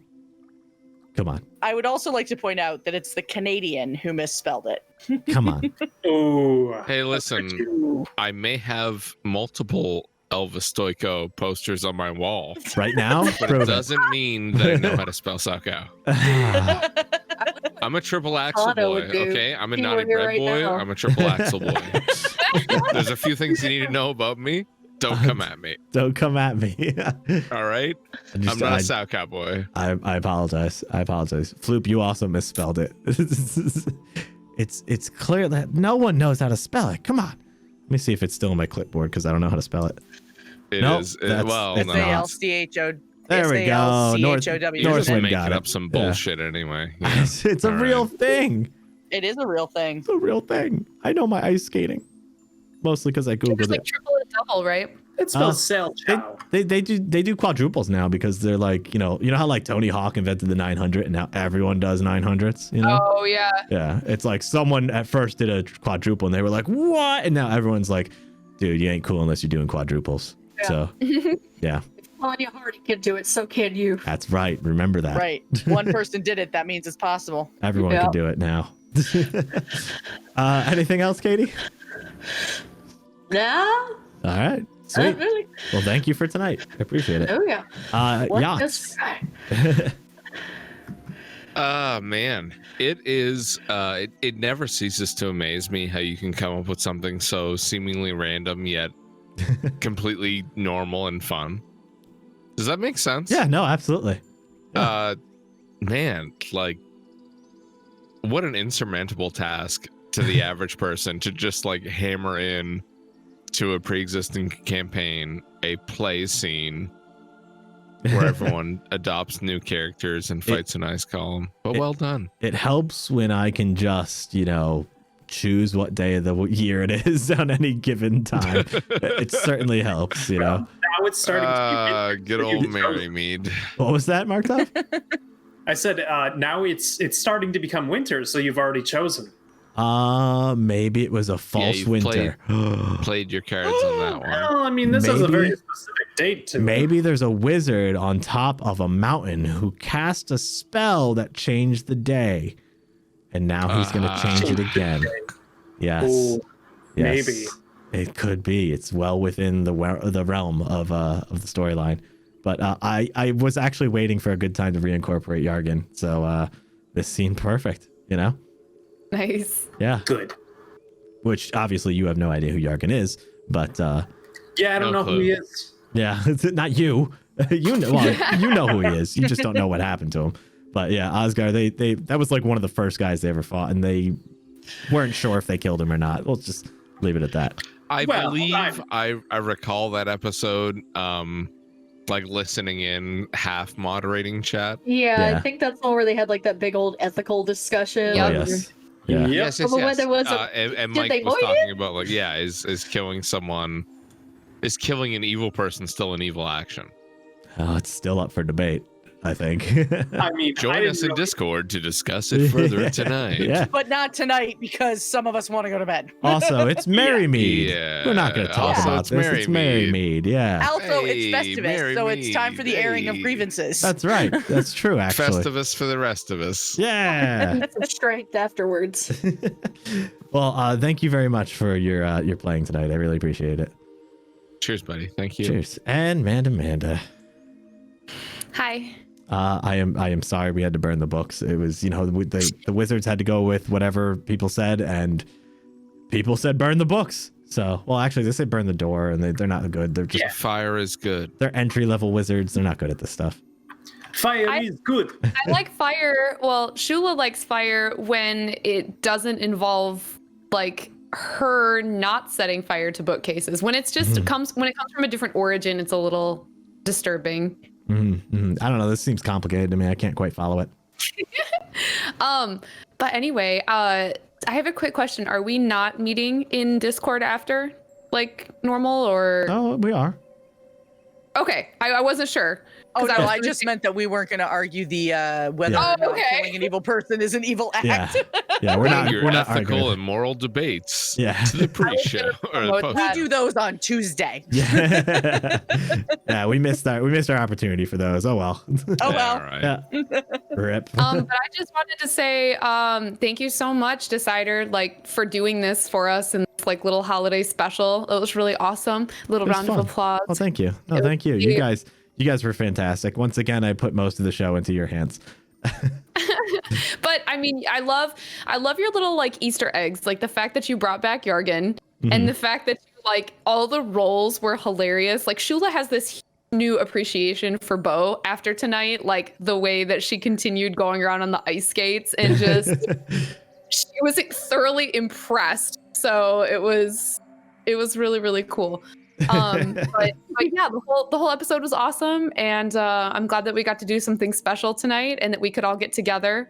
And yeah, and then I just wanted to say Discord after the stream. If you guys want to come and join, we all meet there just for a short while. Just if you guys have any questions or feedback, or you have anything that you want to say, join the conversation in our Discord.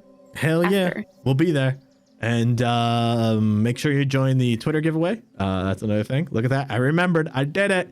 You did. It's a Merrymead miracle. Hey. Yeah, we It's a did it. Merrymead miracle. Decider, what are we Merrymead. giving away on the Twitter?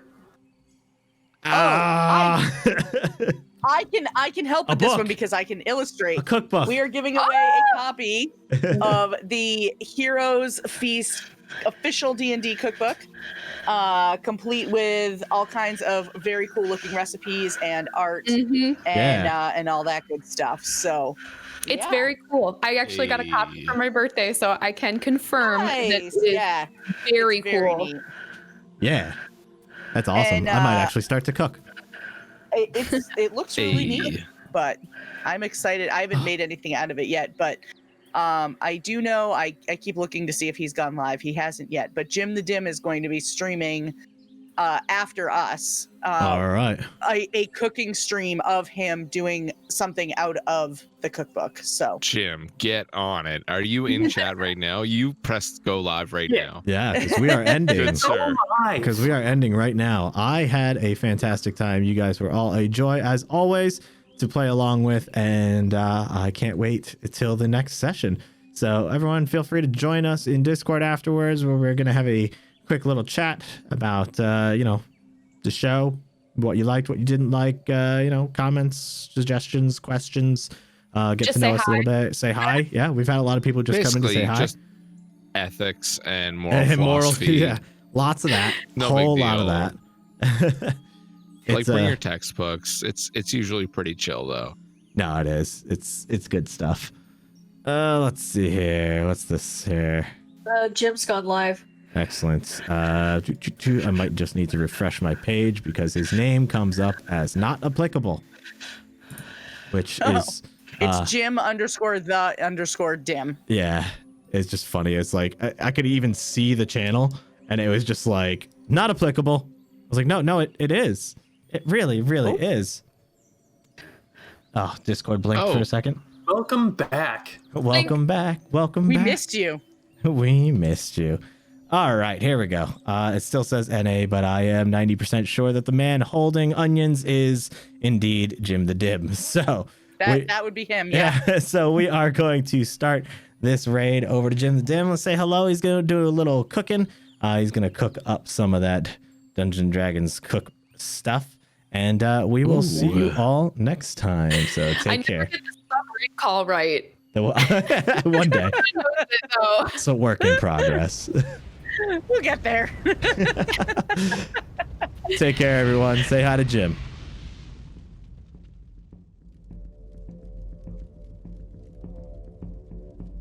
And happy holidays.